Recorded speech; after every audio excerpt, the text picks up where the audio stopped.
Chapter 1. The Other Minister. It was nearing midnight, and the Prime Minister was sitting alone in his office, reading a long memo that was slipping through his brain without even leaving the slightest trace of meaning behind. He was waiting for a call from the President of a far distant country, and between wondering when the wretched man would telephone and trying to suppress unpleasant memories of what had been a very long, tiring and difficult week, there was not much space in his head for anything else. The more he attempted to focus on the print on the page before him, the more clearly the Prime Minister could see the gloating face of one of his political opponents. This particular opponent had appeared on the news that very day, not only to enumerate all the terrible things that had happened in the last week, as though anyone needed reminding, but also to explain why each and every one of them was the government's fault. The Prime Minister's pulse quickened at the very thought of these accusations, for they were neither fair nor true. How on earth was his government supposed to have stopped that bridge collapsing? It was outrageous for anybody to suggest that they were not spending enough on bridges. The bridge was less than 10 years old, and the best experts were at a loss to explain why it had snapped cleanly in two, sending a dozen cars into the watery depths of the river below. And how dared anyone suggest that it was lack of policemen that had resulted in those two very nasty and well-publicised murders? Or that the government should have somehow foreseen the freak hurricane in the West Country that had caused so much damage to both people and property. And was it his fault that one of his junior ministers, Herbert Chorley, had chosen this week to act so peculiarly that he was now going to be spending a lot more time with his family? A grim mood has gripped the country, the opponent had concluded, barely concealing his own broad grin. And unfortunately, this was perfectly true. The Prime Minister felt it himself. People really did seem more miserable than usual. Even the weather was dismal. All this chilly mist in the middle of July. It wasn't right. It wasn't normal. He turned over the second page of the memo, saw how much longer it went on, and gave it up as a bad job. Stretching his arms above his head, he looked around his office mournfully. It was a handsome room, with a fine marble fireplace facing the long sash windows, firmly closed against the unseasonable chill. With a slight shiver, the Prime Minister got up and moved over to the windows, looking out at the thin mist that was pressing itself against the glass. It was then, as he stood with his back to the room, that he heard a soft cough behind him. He froze, nose to nose with his own scared-looking reflection in the dark glass. He knew that cough. He had heard it before. He turned very slowly to face the empty room. "Hello?" he said, trying to sound braver than he felt. For a brief moment he allowed himself the impossible hope that nobody would answer him. However, a voice responded at once, a crisp, decisive voice that sounded as though it were reading a prepared statement. It was coming, as the Prime Minister had known at the first cough, from the frog-like little man wearing a long silver wig who was depicted in a small and dirty oil painting in the far corner of the room. "To the Prime Minister of Muggles. Urgent we meet. Kindly respond immediately. Sincerely, Fudge." The man in the painting looked inquiringly at the Prime Minister. Said the Prime Minister. "Listen, it's not a very good time for me. I'm waiting for a telephone call, you see, from the President of—" "That can be rearranged," said the portrait at once. The Prime Minister's heart sank. He'd been afraid of that. "But I really was rather hoping to speak—" "We shall arrange for the President to forget to call. He will telephone tomorrow night instead," said the little man. "Kindly respond immediately to Mr. Fudge." Very well," said the Prime Minister weakly. "Yes, I'll see Fudge." He hurried back to his desk, straightening his tie as he went. He had barely resumed his seat and arranged his face into what he hoped was a relaxed and unfazed expression, when bright green flames burst into life in the empty grate beneath his marble mantelpiece. He watched, trying not to betray a flicker of surprise or alarm, as a portly man appeared within the flames, spinning as fast as a top. Seconds later he had climbed out onto a rather fine antique rug, brushing ash from the sleeves of his long pinstriped cloak, a lime-green bowler hat in his hand. "Ah, Prime Minister," said Cornelius Fudge, striding forwards with his hand outstretched. "Good to see you again." The Prime Minister could not honestly return this compliment, so said nothing at all. He was not remotely pleased to see Fudge, whose occasional appearances, apart from being downright alarming in themselves, generally meant that he was about to hear some very bad news. Furthermore, Fudge was looking distinctly careworn. He was thinner, balder and greyer, and his face had a crumpled look. The Prime Minister had seen that kind of look in politicians before, and it never boded well. "How can I help you?" he said, shaking Fudge's hand very briefly and gesturing towards the hardest of the chairs in front of the desk. Difficult to know where to begin, muttered Fudge, pulling up the chair, sitting down and placing his green bowler upon his knees. What a week! What a week! Had a bad one too, have you? Asked the Prime Minister stiffly, hoping to convey by this that he had quite enough on his plate already without any extra helpings from Fudge. Yes, of course, said Fudge, rubbing his eyes wearily and looking morosely at the Prime Minister. I've been having the same week you have, Prime Minister. The Brockdale Bridge, the Bones and Vance murders, not to mention the ruckus in the West Country. I mean to say, some of your people were involved in those things, were they? Fudge fixed the Prime Minister with a rather stern look. Of course they were, he said. Surely you've realised what's going on. Hesitated the Prime Minister. It was precisely the sort of behaviour that made him dislike Fudge's visits so much. He was, after all, the Prime Minister, and did not appreciate being made to feel like an ignorant schoolboy. But of course, it had been like this from the very first meeting with Fudge on his very first evening as Prime Minister. He remembered it as though it were yesterday, and knew it would haunt him until his dying day. He had been standing alone in this very office, savouring the triumph that was his after so many years of dreaming and scheming, when he had heard a cough behind him, just like tonight, and turned to find that ugly little portrait talking to him, announcing that the Minister for Magic was about to arrive and introduce himself. Naturally, he had thought that the long campaign and the strain of the election had caused him to go mad. He had been utterly terrified to find a portrait talking to him, though this had been nothing to how he felt when a self-proclaimed wizard had bounced out of the fireplace and shaken his hand.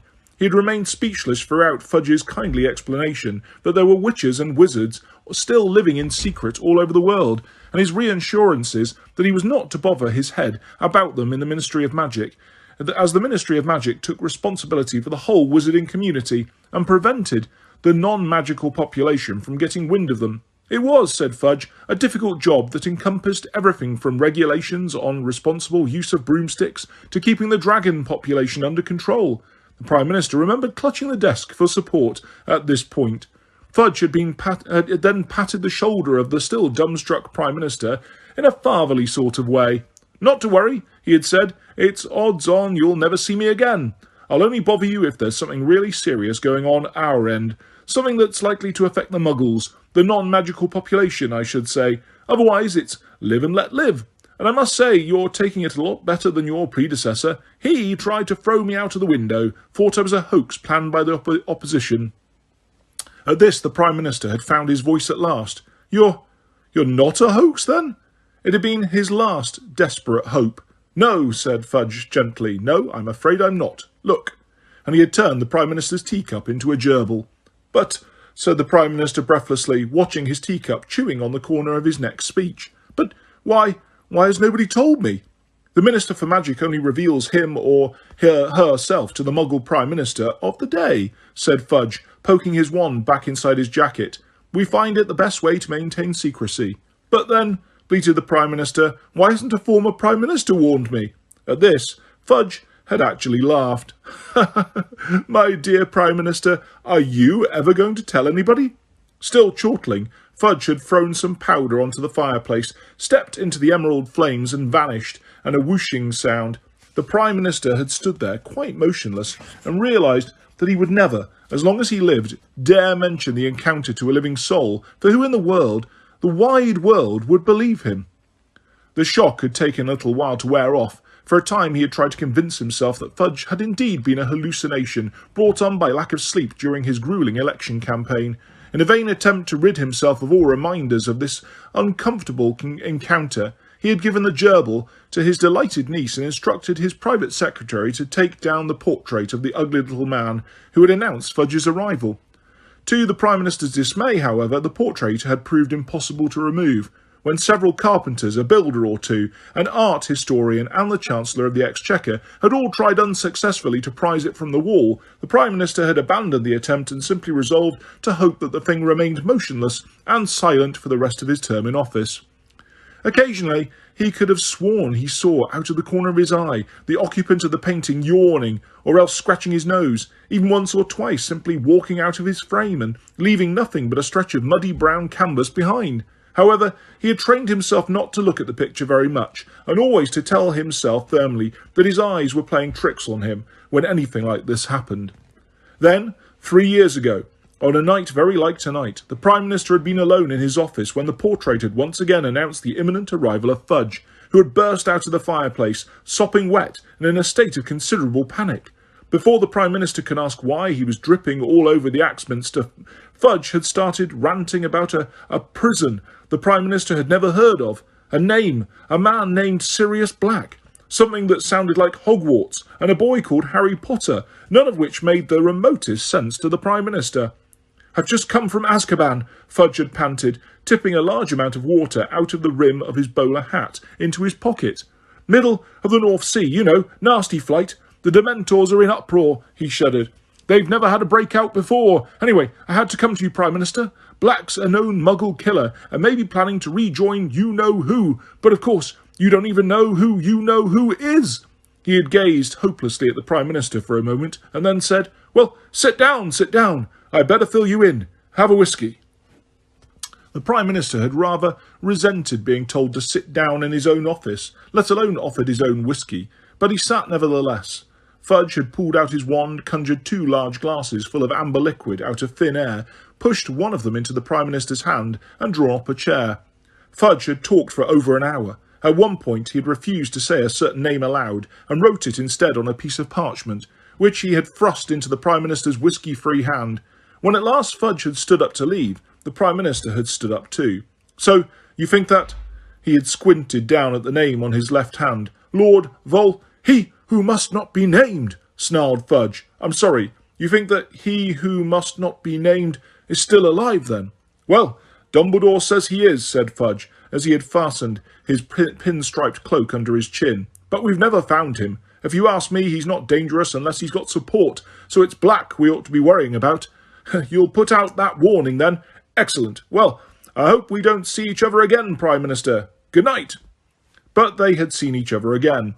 Less than a year later, a harassed-looking Fudge had appeared out of thin air in the Cabinet Room to inform the Prime Minister that there had been a spot of bother at Quidditch, or that was what it had sounded like, World Cup, and that several Muggles had been involved, but that the Prime Minister was not to worry. The fact that you-know-who's mark had been seen again meant nothing. Fudge was sure it was an isolated incident, and the Muggle Liaison Office was dealing with all memory modifications as they spoke. "Oh, and I almost forgot," Fudge had added, "we're importing 3 foreign dragons and a sphinx for the Triwizard Tournament. Quite routine, but the Department for the Regulation and Control of Magical Creatures tells me that it's down to the rulebook that we have to notify you if we're bringing highly dangerous creatures into the country." What? Dragons?" spluttered the Prime Minister. "Yes, 3, said Fudge, "and a sphinx. Well, good day to you." The Prime Minister had hoped beyond hope that dragons and sphinxes would be the worst of it, but no. Less than 2 years later, Fudge had erupted out of the fire yet again, this time with the news that there had been a mass breakout from Azkaban. "A mass breakout?" the Prime Minister had repeated hoarsely. "No need to worry, no need to worry," Fudge had shouted already, with one foot in the flames. "We'll have them rounded up in no time. Just thought you ought to know." And before the Prime Minister had been able to shout, "Now, wait just one moment," Fudge had vanished in a shower of green sparks. Whatever the press and the opposition might say, the Prime Minister was not a foolish man. It had not escaped his notice that despite Fudge's assurances at their first meeting, they were now seeing rather a lot of each other, nor that Fudge was becoming more flustered with each visit. Little though he liked to think about the Minister for Magic, or, as he always called Fudge in his head, the other Minister, the Prime Minister could not help but fear that the next time Fudge appeared it would be of graver news still. The sight, therefore, of Fudge stepping out of the fire once more, looking dishevelled and fretful and sternly surprised that the Prime Minister did not know exactly why he was there, was about the worst thing that had happened in the course of this extremely gloomy week. "How should I know what's going on in the wizarding community?" snapped the Prime Minister now. "I have a country to run, and quite enough concerns at the moment without—" "We have the same concerns," Fudge interrupted. "The Brockdale Bridge didn't wear out. That wasn't really a hurricane. Those murders were not the work of Muggles, and Herbert Chorley's family would be safer without him. We are currently making arrangements to have him transferred to St Mungo's Hospital for magical maladies and injuries. The move should be effected tonight." "What do you— I'm afraid I—" "What?" blustered the Prime Minister.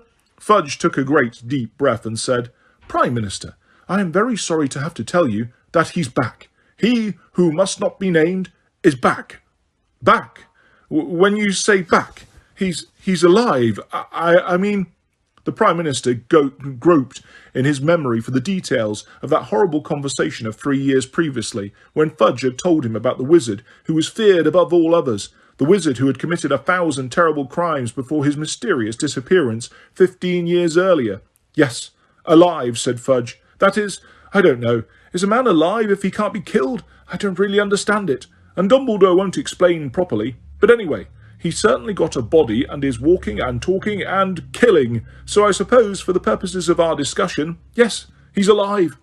The Prime Minister did not know what to say to this, but a persistent habit of wishing to appear well-informed on any subject that came up made him cast around for any details he could remember of their previous conversations.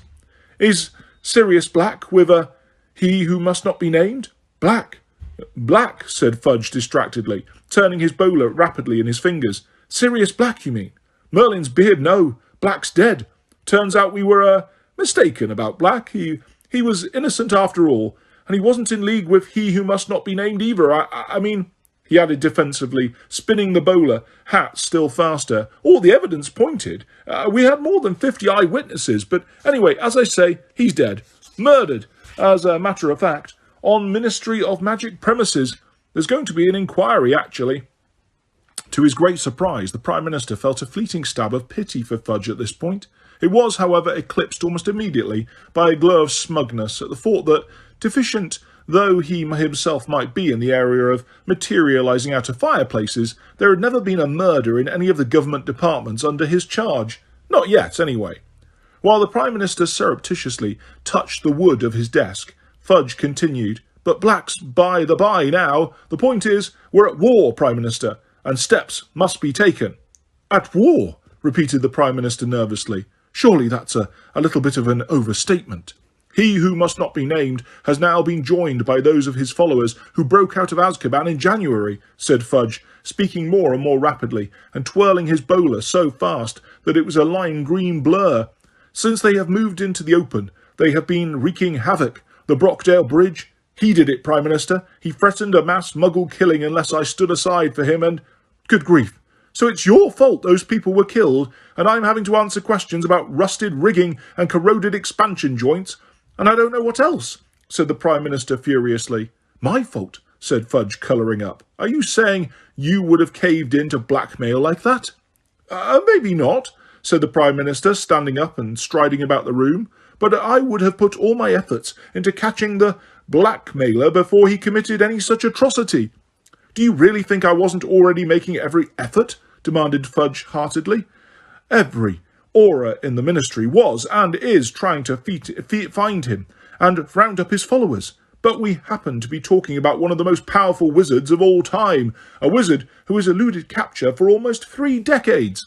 So I suppose you're going to tell me he caused the hurricane in the West Country too, said the Prime Minister, his temper rising with every pace he took. It was infuriating to discover the reason for all these terrible disasters and not be able to tell the public. Almost worse than it being the government's fault after all. That was no hurricane, said Fudge miserably. Excuse me, barked the Prime Minister, now positively stamping up and down. Trees uprooted, roofs ripped off, lamp-posts bent, horrible injuries. It was the Death Eaters, said Fudge. He who must not be named's followers. And we suspect giant involvement. The Prime Minister stopped in his tracks as though he had hit an invisible wall. What involvement? Fudge grimaced. He used giants last time, when he wanted to go for the grand effect. The Office of Misinformation has been working round the clock. We've had teams of obliviators out trying to modify the memories of all the muggles who saw what really happened. We've got most of the Department of the Regulation and Control of Magical Creatures running around Somerset, but we can't find the giant. It's been a disaster. You don't say, said the Prime Minister furiously. I won't deny that morale is pretty low at the Ministry, said Fudge. What with all that and then losing Amelia Bones. Losing who? Amelia Bones, head of the Department of Magical Law Enforcement.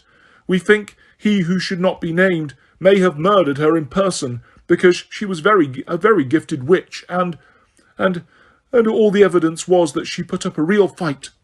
Fudge cleared his throat and with an effort, it seemed, stopped spinning his bowler hat.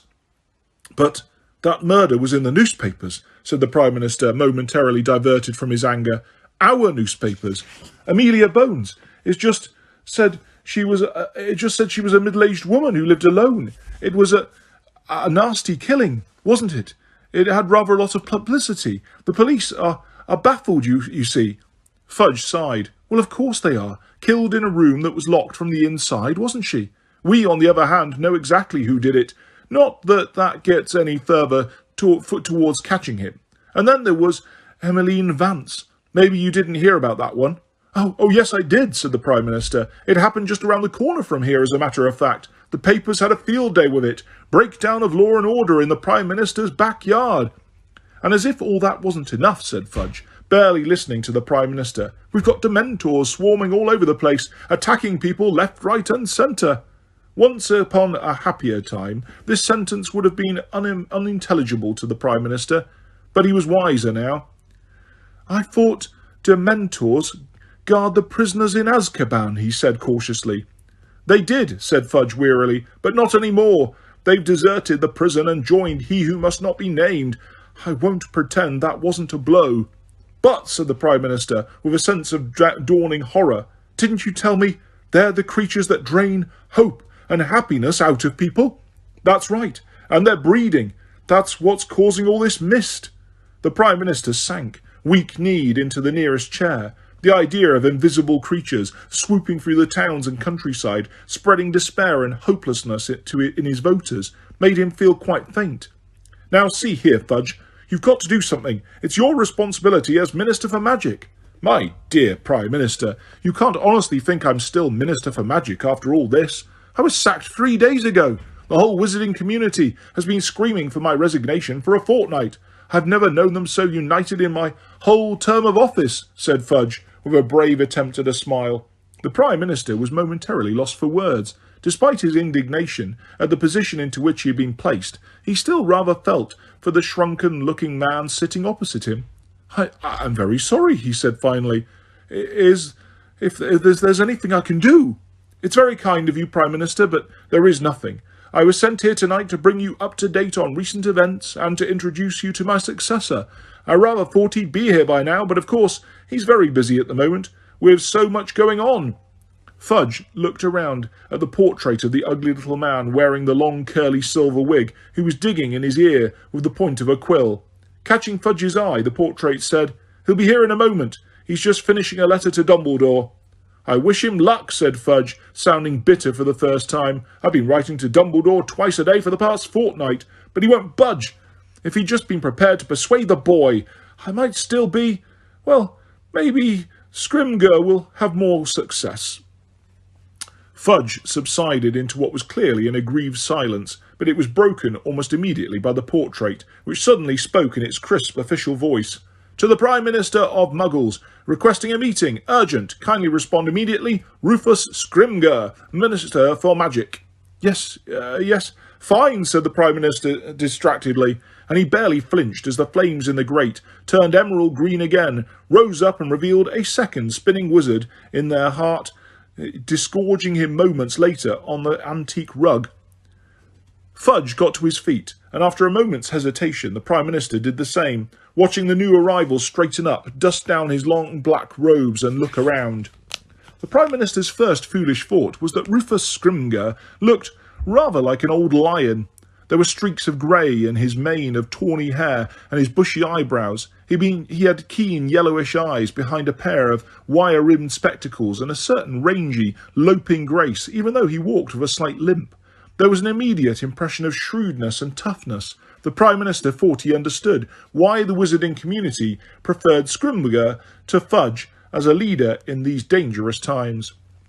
"How do you do?" said the Prime Minister politely, holding out his hand. Scrimger grasped it briefly, his eyes scanning the room, then pulled out a wand from under his robes. "Fudge told you everything?" he asked, striding over to the door and tapping the keyhole with his wand. The Prime Minister heard the lock click. Yes," said the Prime Minister, "and if you don't mind, I'd rather that door remained unlocked." "I'd rather not be interrupted," said Scrimger shortly. "Or watched," he added, pointing his wand at the window so that the curtains swept across them. Right, well, I'm a busy man, so let's get down to business. First of all, we need to discuss your security. The Prime Minister drew himself up to his fullest height and replied, I am perfectly happy with the security I've already got, thank you very. Well, we're not, Scrimger cut in. It'll be a poor lookout for the Muggles if their Prime Minister gets put under the imperious curse. The new secretary in your outer office... I'm not getting rid of Kingsley Shacklebolt, if that's what you're suggesting, said the Prime Minister hotly. He's highly efficient, gets through twice the work the rest of them. That's because he's a wizard, said Scrimger, without a flicker of a smile, a highly trained aura who has been assigned to you for your protection. Now, wait a moment, declared the Prime Minister. You can't just put your people into my office. I decide who works here.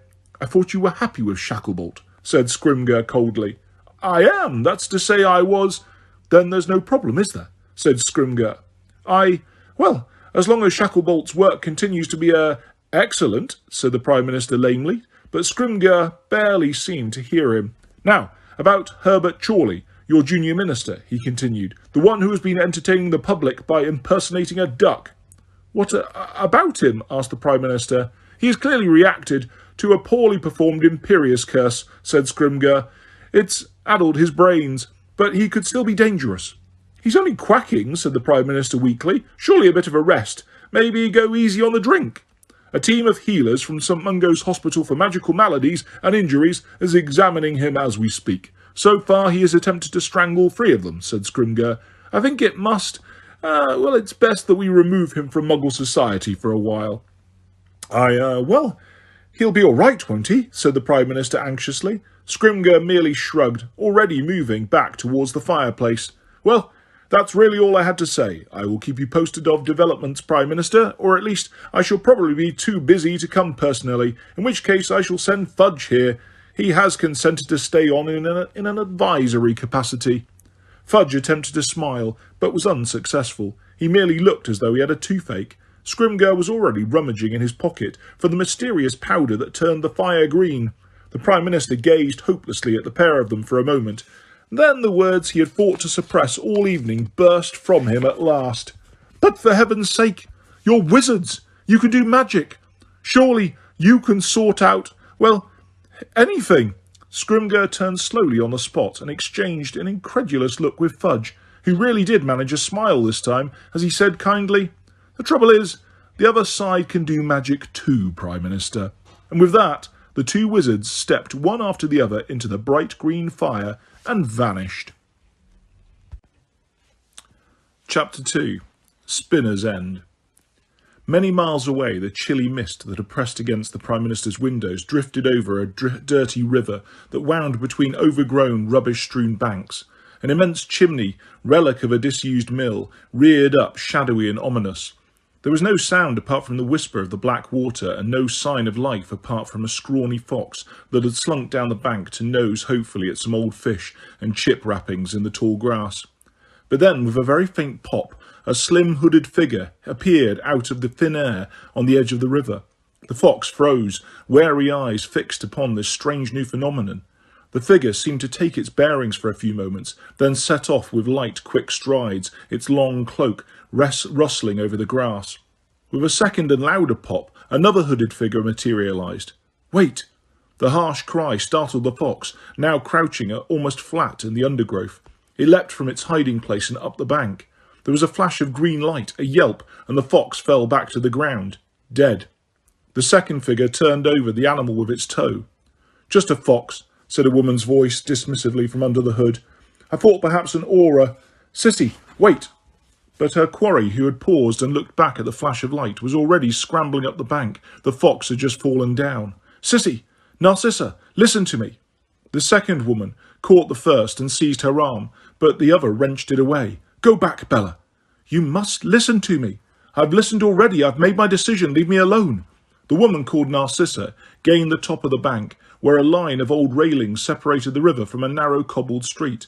The other woman, Bella, followed at once. Side by side they stood looking across the road at the rows and rows of dilapidated brick houses, their windows dull and blind in the darkness. "He lives here?" asked Bella in a voice of contempt. "Here? In this muggle dunghill? We must be the first of our kind ever to set foot." But Narcissa was not listening. She had slipped through a gap in the rusty railings and was already hurrying across the road. "Sissy, wait!" Bella followed, her cloak streaming behind, and saw Narcissa darting through an alley between the houses into a second, almost identical street. Some of the street lamps were broken. The two women were running between patches of light and deep darkness.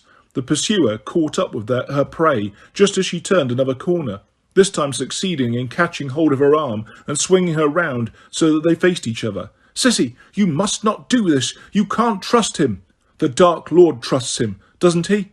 "The Dark Lord is, I believe, mistaken," Bella panted, and her eyes gleamed momentarily under her hood as she looked around to check that they were indeed alone. "In any case, we were told not to speak of the plan to anyone. This is a betrayal of the Dark Lords." "Let go, Bella," snarled Narcissa, and she drew a wand from beneath her cloak, holding it threateningly to the other's face.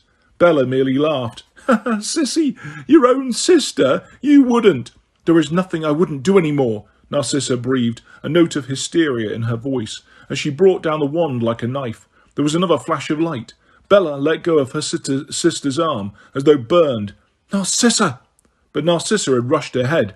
Rubbing her hand, her pursuer followed again, keeping her distance now, as they moved deeper into the deserted labyrinth of brick houses. At last Narcissa hurried up a street called Spinner's End, over which the towering mill chimney seemed to hover like a giant admonitory finger. Her footsteps echoed on the cobbles as she passed boarded and broken windows until she reached the very last house, where a dim light glimmered through the curtains in a downstairs room. She had knocked on the door before Bella, cursing under her breath, had caught up. Together they stood waiting, panting slightly, breathing in the smell of the dirty river that was carried to them on the night breeze. After a few moments they heard movement behind the door, and it opened a crack. A sliver of a man could be seen looking out at them, a man with long black hair parted in curtains around a sallow face and black eyes. Narcissa threw back her hood. She was so pale that she seemed to shine in the darkness. The long blonde hair streaming down her back gave her the look of a drowned person. "Narcissa," said the man, opening the door a little wider, so that the light fell upon her and her sister too. "What a pleasant surprise." "Severus," she said in a strained whisper, "may I speak to you? It's urgent." "But of course." He stood back to allow her to pass him into the house, her still hooded sister following without invitation. "Snape," she said curtly as she passed him. "Bellatrix," he replied, his thin mouth curling into a slightly mocking smile as he closed the door with a snap behind them. They had stepped directly into a tiny sitting room, which had the feeling of a dark padded cell. The walls were completely covered in books, most of them bound in old black or brown leather. A threadbare sofa, an old armchair and a rickety table stood grouped together in a pool of dim light cast by a candle-filled lamp hung from the ceiling. The place had an air of neglect, as though it was not usually inhabited. Snape gestured Narcissa to the sofa.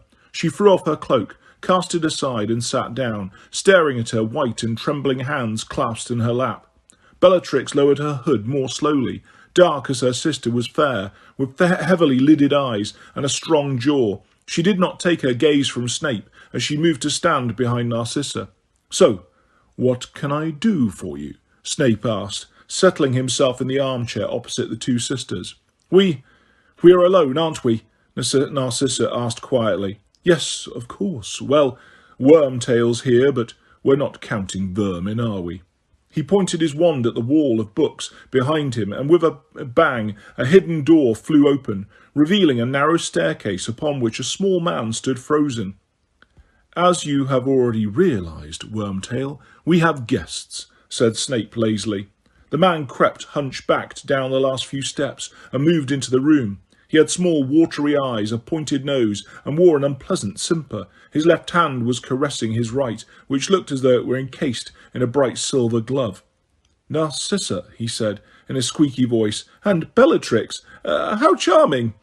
"Wormtail will get us drinks, if you'd like them," said Snape, "and then he will return to his bedroom."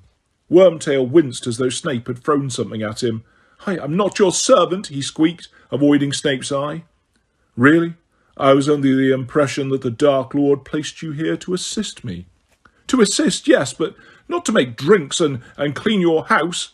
I had no idea, Wormtail, that you were craving more dangerous assignments, said Snape silkily.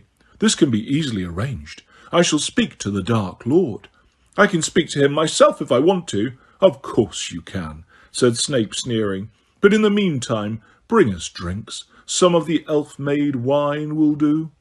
Wormtail hesitated for a moment, looking as though he might argue, but then turned and headed through a second hidden door. They heard banging and a clinking of glasses. Within seconds he was back, bearing a dusty bottle with 3 glasses upon a tray. He dropped these on the rickety table and scurried from their presence, slamming the book-covered door behind him. Snape poured out 3 glasses of blood-red wine and handed 2 of them to the sisters. Narcissa murmured a word of thanks, whilst Bellatrix said nothing, but continued to glower at Snape. This did not seem to discompose him. On the contrary, he looked rather amused. "The Dark Lord," he said, raising his glass and draining it. The sisters copied him. Snape refilled their glasses. As Narcissa took her second drink, she said in a rush, "Severus, I'm sorry to come here like this, but I had to see you. I think you are the only one who can help me." Snape held up a hand to stop her, then pointed his wand again at the concealed staircase door. There was a loud bang and a squeal, followed by the sound of Wormtail scurrying back up the stairs. "My apologies," said Snape. "He has lately taken to listening at doors. And, well, you know, I don't know what he means by it. You were saying, Narcissa." She took a great shuddering breath and started again. "Severus, I know I ought not to be here. I've been told to say nothing to anyone, but—" "Then you ought to hold your tongue," snarled Bellatrix, "particularly in present company." "Present company?" repeated Snape sardonically. "And what am I to understand by that, Bellatrix? That I don't trust you, Snape, as you very well know." Narcissa let out a noise that might have been a dry sob and covered her face with her hands.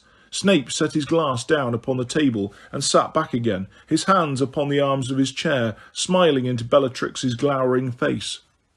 "Narcissa, I think we ought to hear what Bellatrix is bursting to say. It will save tedious interruptions."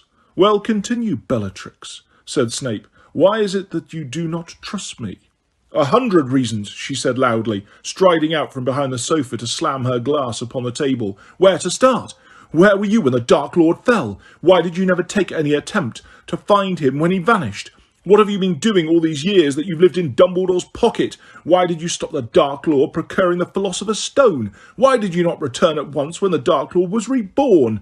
Where were you in a few weeks ago when we battled to retrieve the prophecy of the Dark Lord? And why, Snape, is Harry Potter still alive, when you have had him at your mercy for 5 years?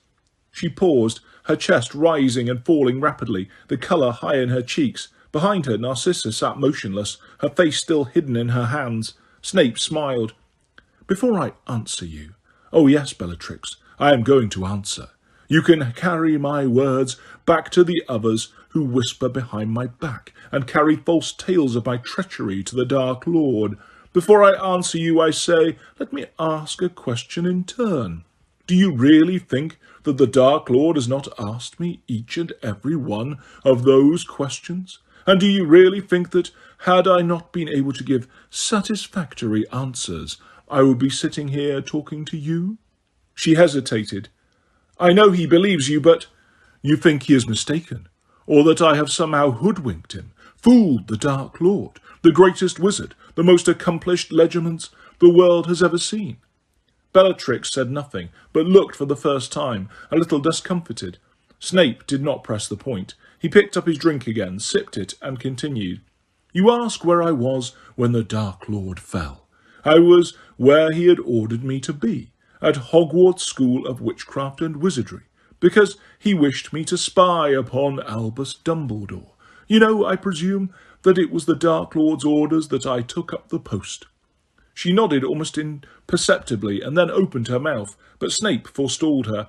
"You ask why I did not attempt to find him when he vanished. For the same reason that Avery, Yaxley, the Carrows, Greyback, Lucius—" he inclined his head slightly to Narcissa, "and many others did not attempt to find him. I believed him finished. I am not proud of it. I was wrong. but there it is. If he had not forgiven we who lost faith at that time, he would have very few followers left." "He'd have me," said Bellatrix passionately. "I, who spent many years in Azkaban for him." "Yes, indeed, most admirable," said Snape in a bored voice. "Of course, you weren't a lot of use to him in prison, but the gesture was undoubtedly fine." "Gesture!" she shrieked. In her fury, she looked slightly mad. "While I endured the Dementors, you remained at Hogwarts comfortably playing Dumbledore's pet." "Not quite," said Snape calmly. "He wouldn't give me the Defence Against the Dark Arts job, you know. Seemed to think it might bring about a relapse, tempt me into my old ways." "This was your sacrifice for the Dark Lord, not to teach your favourite subject," she jeered. "Why did you stay there all that time, Snape, still spying on Dumbledore for a master you believe dead?" "Hardly," said Snape, "although the Dark Lord is pleased that I never deserted my post. I had 16 years of information on Dumbledore to give him when he returned, a rather more useful welcome-back present than endless reminiscences of how unpleasant Azkaban is." "But you stayed—" "Yes, Bellatrix, I stayed," said Snape, betraying a hint of impatience for the first time. "I had a comfortable job that I preferred to a stint in Azkaban. They were rounding up the Death Eaters, you know. Dumbledore's protection kept me out of jail. It was most convenient, and I used it. I repeat, the Dark Lord does not complain that I stayed, so I do not see why you do." "I think you next wanted to know," he pressed on, a little more loudly, for Bellatrix showed every sign of interrupting, "why I stood between the Dark Lord and the Philosopher's Stone. That is easily answered. He did not know whether he could trust me. He thought, like you, that I had turned from faithful Death Eater to Dumbledore's stooge.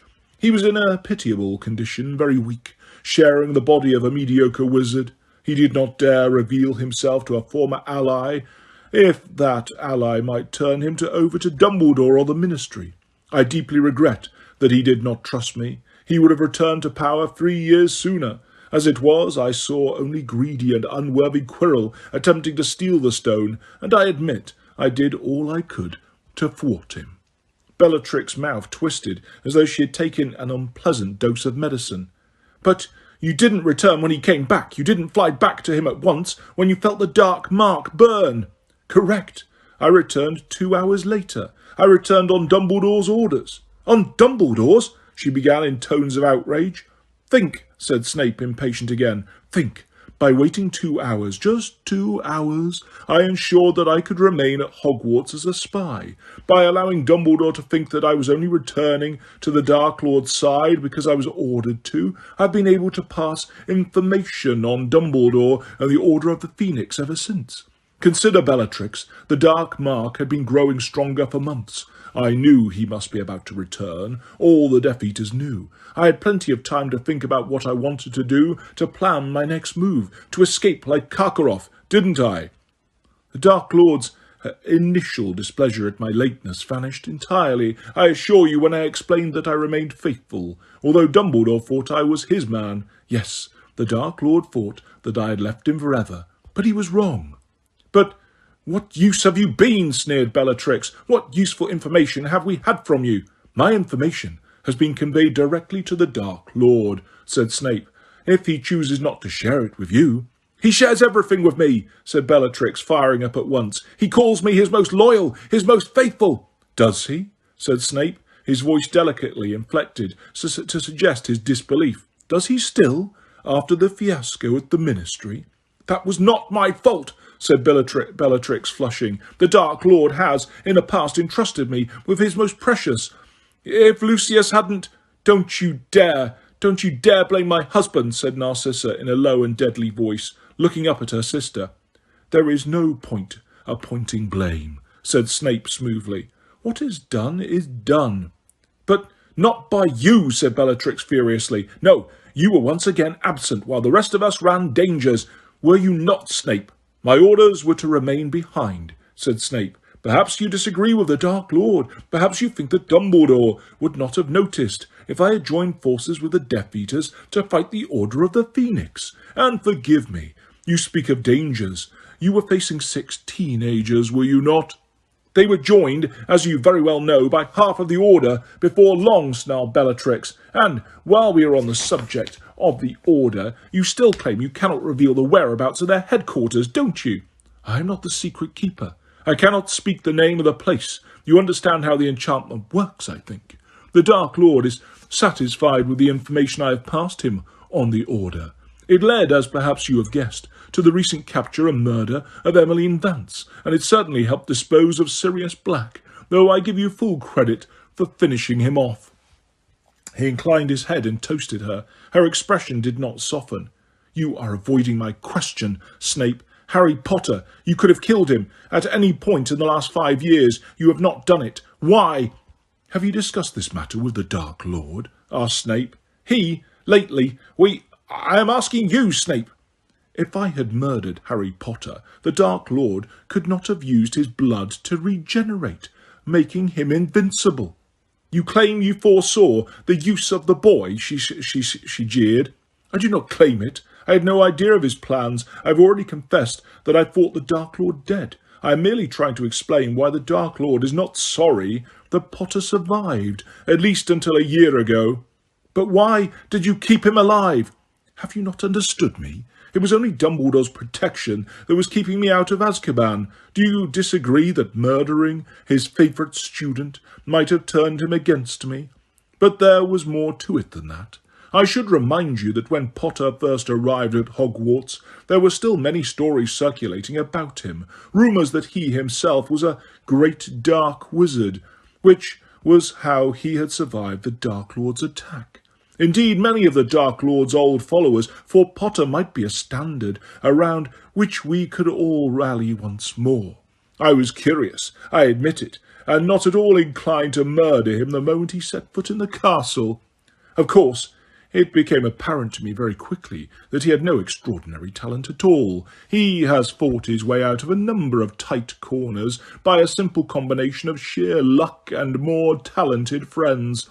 He is mediocre to the last degree, though as obnoxious and self-satisfied as was his father before him, I have done my utmost to have him thrown out of Hogwarts, where I believe he scarcely belongs.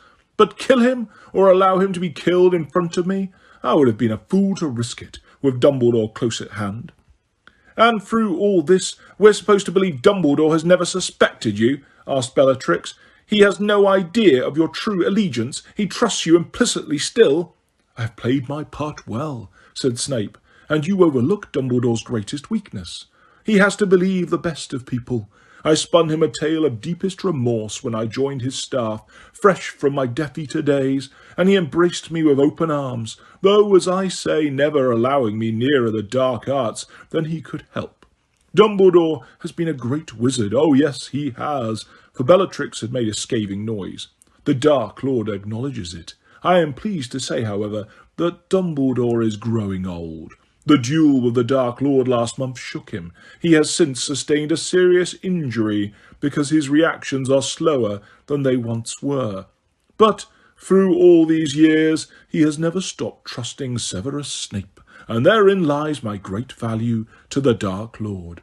Bellatrix still looked unhappy, though she appeared unsure how best to attack Snape next. Taking advantage of her silence, Snape turned to her sister. Now, you came to ask me for help, Narcissa. Narcissa looked up at him, her face eloquent with despair. Yes, Severus, I think you're the only one who can help me. I have nowhere else to turn. Lucius is in jail and... She closed her eyes and 2 large tears seeped from beneath her eyelids. The Dark Lord has forbidden me to speak of it, Narcissa continued, her eyes still closed. He wishes none to know of the plan. It is very secret, but if he has forbidden it, you ought not to speak, said Snape at once. The Dark Lord's word is law. Narcissa gasped, as though he had doused her with cold water. Bellatrix looked satisfied for the first time since she had entered the house. There, she said triumphantly to her sister, even Snape says no. Yes, you were told not to talk, so hold your silence. But Snape had got to his feet and strode to the small window, peered through the curtains of the deserted street, then closed them again with a jerk. He turned around to face Narcissa, frowning. It so happens that I know of the plan, he said in a low voice. I am one of the few of the Dark Lord has told. Nevertheless, had I not been in on the secret, Narcissa, you would have been guilty of great treachery to the Dark Lord. I thought you must know about it, said Narcissa, breathing more freely. He trusts you so, Severus. You know about the plan, said Bellatrix, her fleeting expression of satisfaction replaced by a look of outrage. You know? Certainly, said Snape. But what help do you require, Narcissa? If you are imagining I can persuade the Dark Lord to change his mind, I'm afraid there is no hope, none at all. Severus, she whispered, tears sliding down her pale cheeks. My son, my only son. Draco should be proud, said Bellatrix indifferently. The Dark Lord is granting him a great honour, and I will say this for Draco, he isn't shrinking away from his duty. He seems glad of a chance to prove himself, excited at the prospect. Narcissa began to cry in earnest, gazing beseechingly all the while at Snape. That's because he is 16 and has no idea what lies in store. Why, Severus? Why, my son? It is too dangerous. This is vengeance for Lucius's mistake. I know it. Snape said nothing. He looked away from the sight of her tears as though they were indecent, but he could not pretend not to hear her. That's why he's chosen Draco, isn't it? She persisted. To punish Lucius. If Draco succeeds, said Snape, still looking away from her, he will be honoured above all others. But he won't succeed, sobbed Narcissa. How can he, even the Dark Lord himself? Bellatrix gasped. Narcissa seemed to lose her nerve. I only meant that nobody has yet succeeded. Severus, please, you have always been Draco's favourite teacher. You are Lucius's old friend. I beg you, you are the Dark Lord's favourite, his most trusted adviser. Will you speak to him? Persuade him. The Dark Lord will not be persuaded. I am not stupid enough to attempt it, said Snape flatly. I cannot pretend that the Dark Lord is not angry with Lucius. Lucius was supposed to be in charge. He got himself captured, along with how many others, and failed to retrieve the prophecy into the bargain. Yes, the Dark Lord is angry, Narcissa, very angry indeed. Then I am right. He has chosen Draco in revenge, choked Narcissa. He does not mean him to succeed. He wants him to be killed trying. When Snape said nothing, Narcissa seemed to lose what little self-restraint she still possessed. Standing up, she staggered to Snape and seized the front of his robes, her face close to his, her tears falling onto his chest. She gasped, You could do it. You could do it instead of Draco, Severus. You would succeed, of course you would. And he would reward you beyond all of us. Snape caught hold of her wrists and removed her clutching hands. Looking down into her tear-stained face, he said slowly, He intends me to do it in the end, I think. But he is determined that Draco should try first. You see, in the unlikely event that Draco succeeds, I shall be able to remain at Hogwarts a little longer, fulfilling my useful role as spy. In other words, it doesn't matter to him if Draco is killed. The Dark Lord is very angry, repeated Snape quietly. He failed to hear the prophecy. You know as well as I do, Narcissa, that he does not forgive easily. She crumpled, falling at his feet, sobbing and moaning on the floor. My only son! My only son! You should be proud, said Bellatrix ruthlessly. If I had sons, I would be glad to give them up to the service of the Dark Lord.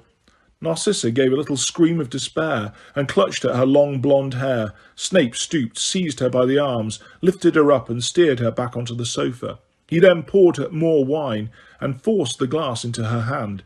Narcissa, that's enough. Drink this. Listen to me. She quietened a little, slopping wine down herself. She took a shaky sip. It might be possible for me to help Draco. She sat up, her face paper white, her eyes huge. Severus, oh Severus, you would help him. Would you look after him? See he comes to no harm. I can try.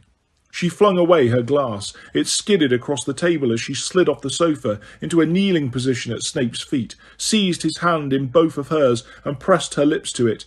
If you are here or there to protect him, Severus, will you swear it? Will you make the unbreakable vow?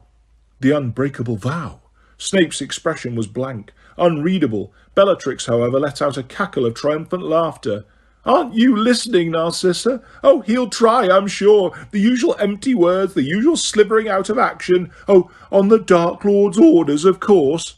Snape did not look at Bellatrix. His black eyes were fixed upon Narcissa's tear-filled blue ones as she continued to clutch his hand. "Certainly, Narcissa. I shall make the unbreakable vow," he said quietly. "Perhaps your sister will consent to be our bonder." Bellatrix's mouth fell open. Snape lowered himself so that he was kneeling opposite Narcissa. Beneath Bellatrix's astonished gaze, they grasped right hands.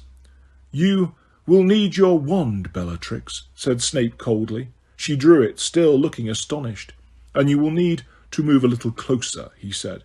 She stepped forwards so that she stood over them and placed the tip of her wand on their linked hands. Narcissa spoke. "Will you, Severus, watch over my son Draco as he attempts to fulfill the Dark Lord's wishes?"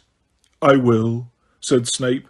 A thin tongue of brilliant flame issued from the wand and wound its way around their hands like a red-hot wire. "And will you, to the best of your ability, protect him from harm?" "I will," said Snape. A second tongue of flame shot from the wand and interlinked with the first, making a fine glowing chain. "And should it prove necessary, if it seems Draco will fail," whispered Narcissa, Snape's hand twitching within hers, but he did not draw away. "Will you carry out the deed that the Dark Lord has ordered Draco to perform?" There was a moment's silence. Bellatrix watched, her wand upon their clasped hands, her eyes wide. "I will," said Snape. Bellatrix's astounded face glowed red in the blaze of a third tongue of flame, which shot from the wand, twisted with the others, and bound itself thickly around their clasped hands like a rope, like a fiery snake. Chapter 3. Will and Won't. Harry Potter was snoring loudly. He had been sitting in a chair beside the bedroom window for the best part of 4 hours, staring out at the darkening street, and had finally fallen asleep with one side of his face pressed against the cold window pane, his glasses askew and his mouth wide open. The misty fug his breath had left on the window sparkled in the orange glare of the street lamp outside, and the artificial light drained his face of all colour, so that he looked ghostly beneath his shock of untidy black hair. The room was strewn with various possessions, and a good smattering of rubbish. Owl feathers, apple cores, and sweet wrappers littered the floor. A number of spell books lay higgledy-piggledy among the tangled robes on his bed, and a mess of newspapers sat in a puddle of light on his desk. The headline of one blared, "Harry Potter, the Chosen One?"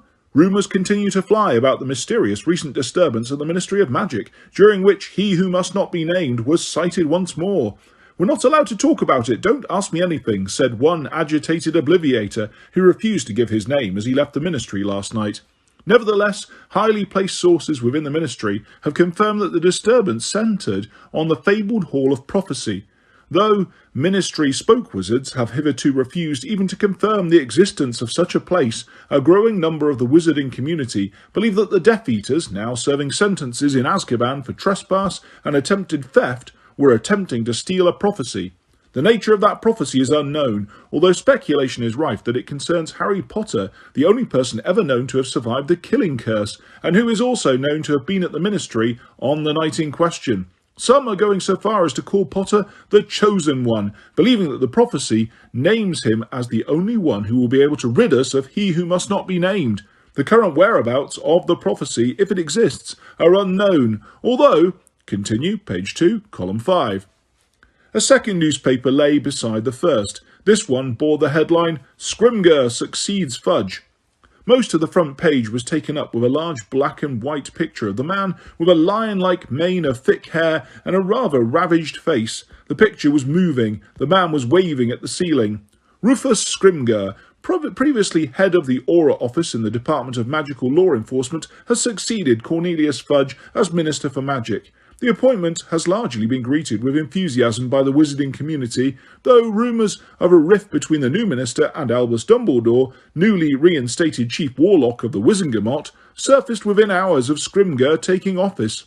Scrimgeour's representatives admitted that he had met with Dumbledore at once upon taking possession of the top job, but refused to comment on the topics under discussion. Albus Dumbledore is known to...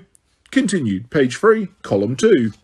To the left of this paper sat another, which had been folded so that a story bearing the title "Ministry Guarantees Student Safety" was visible.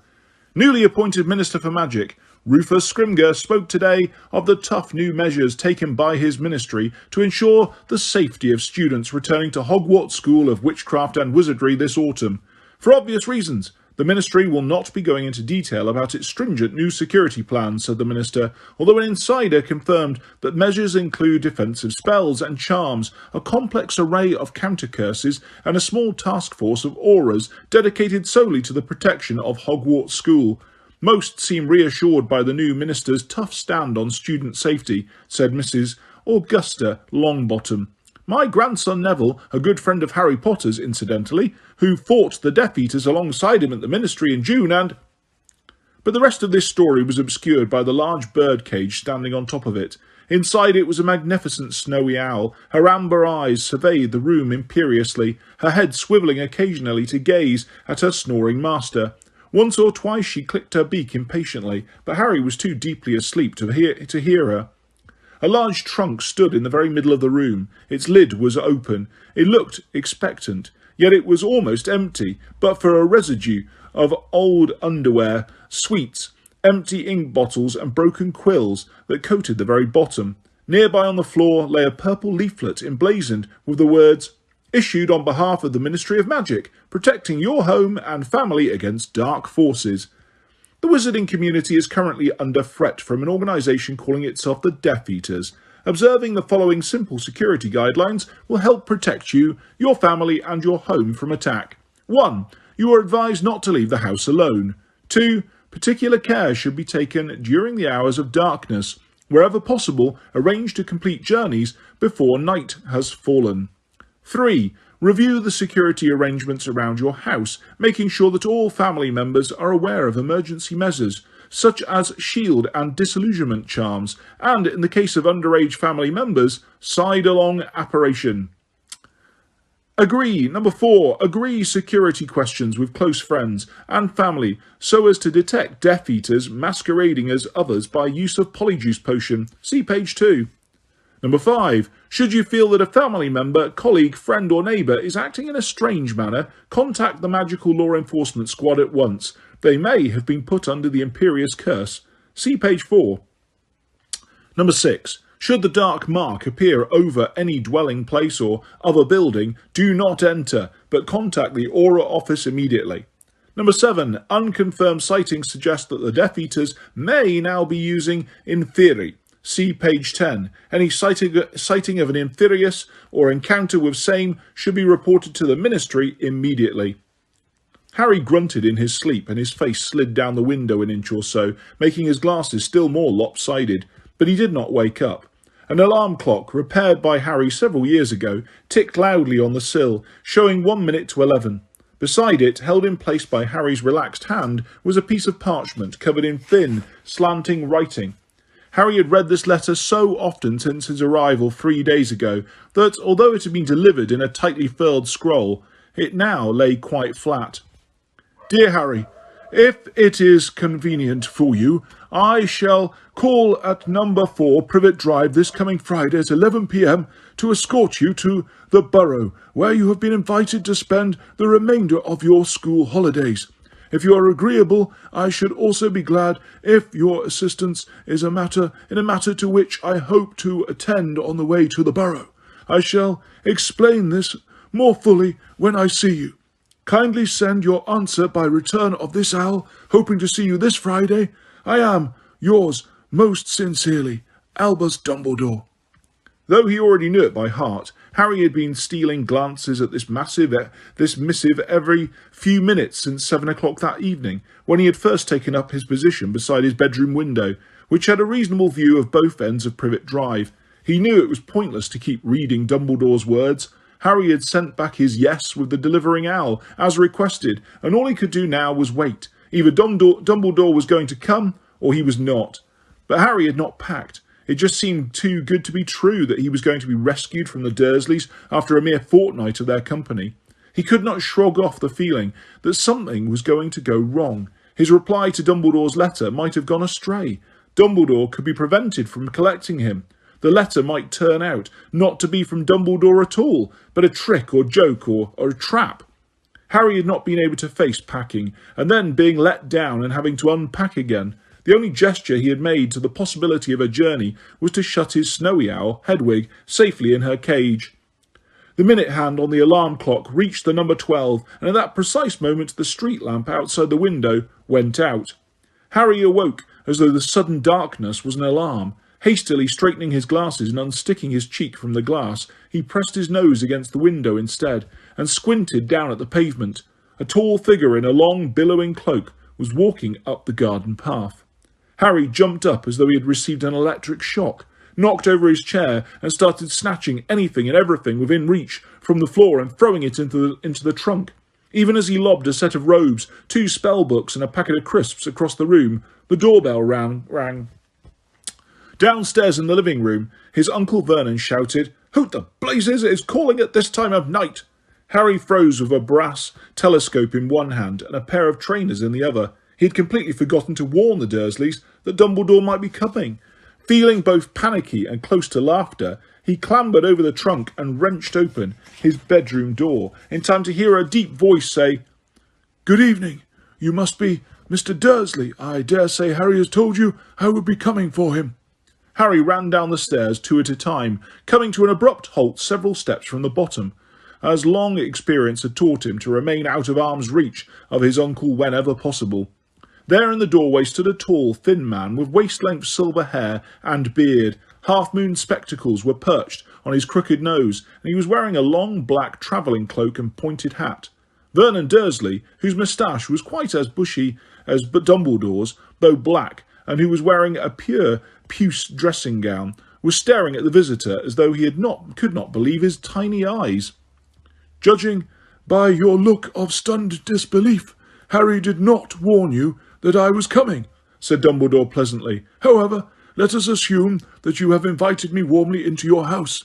It is unwise to linger overlong on doorsteps in these troubled times."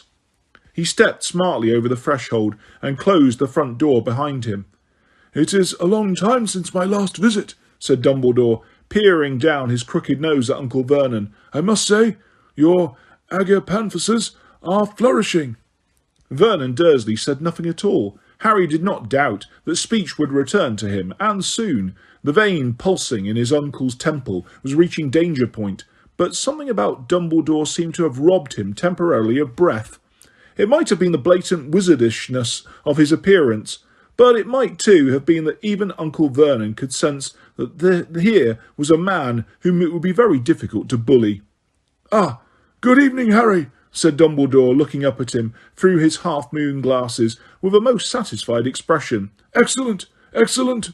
These words seemed to rouse Uncle Vernon. It was clear that as far as he was concerned, any man who could look at Harry and say "excellent" was a man with whom he could never see eye to eye. "I don't mean to be rude," he began, in a tone that threatened rudeness in every syllable. "Yet, sadly, accidental rudeness occurs alarmingly often." Dumbledore finished the sentence gravely. "Best to say nothing at all, my dear man. Ah, and this must be Petunia." The kitchen door had opened, and there stood Harry's aunt, wearing rubber gloves and a housecoat over her nightdress, clearly halfway through her usual pre-bedtime wipe-down of all the kitchen surfaces. Her rather horsey face registered nothing but shock. "Albus Dumbledore," said Dumbledore, when Uncle Vernon failed to effect an introduction. "We have corresponded, of course." Harry thought this an odd way of reminding Aunt Petunia that he had once sent her an exploding letter, but Aunt Petunia did not challenge the term. "And this must be your son Dudley." Dudley had at that moment peered around the living room door, his large blonde head rising out of the stripy collar of his pyjamas, looked oddly disembodied, his mouth gaping in astonishment and fear. Dumbledore wanted a moment or two, apparently to see whether any of the Dursleys were going to say anything, but as the silence stretched on, he smiled. "Shall we assume that you have invited me into your sitting room?" Dudley scrambled out of the way as Dumbledore passed him. Harry, still clutching the telescope and trainers, jumped the last few stairs and followed Dumbledore, who had settled himself in the armchair nearest to the fire and was taking in the surroundings with an expression of benign interest. He looked quite extraordinarily out of place. Aren't we leaving, sir?" Harry asked anxiously. "Yes, indeed we are, but there are a few matters we need to discuss first," said Dumbledore, and I would prefer not to do so in the open. We shall trespass upon your aunt and uncle's hospitality only a little longer." "You will you?"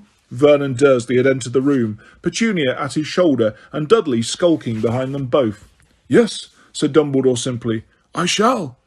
He drew his wand so rapidly that Harry barely saw it. With a casual flick, the sofa zoomed forwards and knocked the knees out from under all three of the Dursleys so that they collapsed upon it in a heap.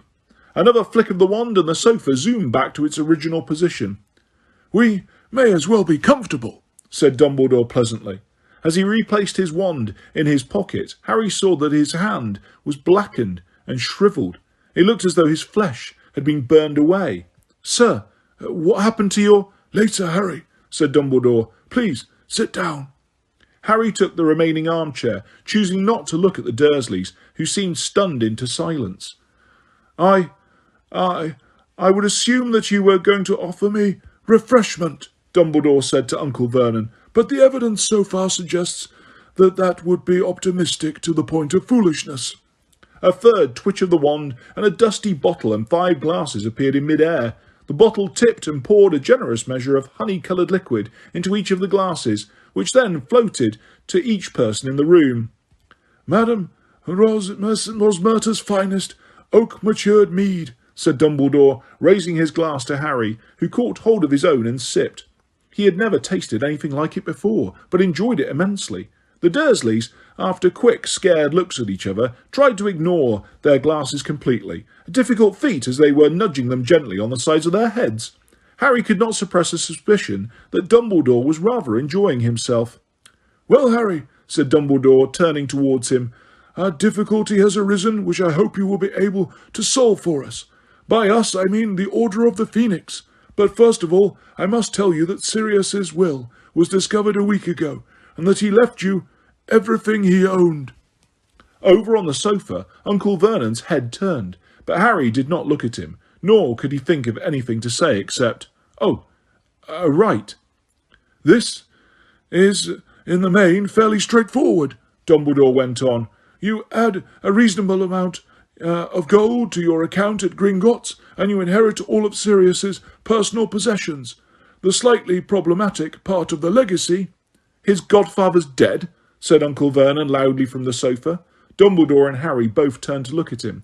The glass of mead was now knocking quite insistently on the side of Vernon's head. He attempted to beat it away. "He's dead? His godfather?" "Yes," said Dumbledore. He did not ask Harry why he had not confided in the Dursleys.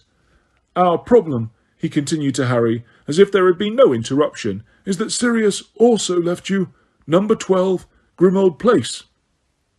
"He's been left a house?" said Uncle Vernon greedily, his small eyes narrowing, but nobody answered him.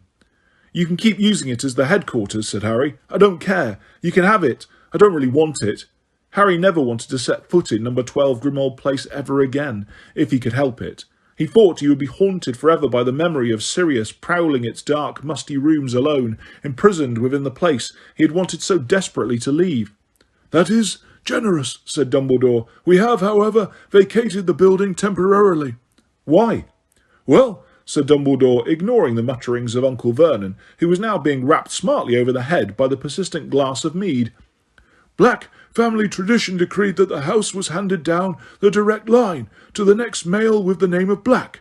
Sirius was the very last of the line, as his younger brother, Regulus, predeceased him, and both were childless.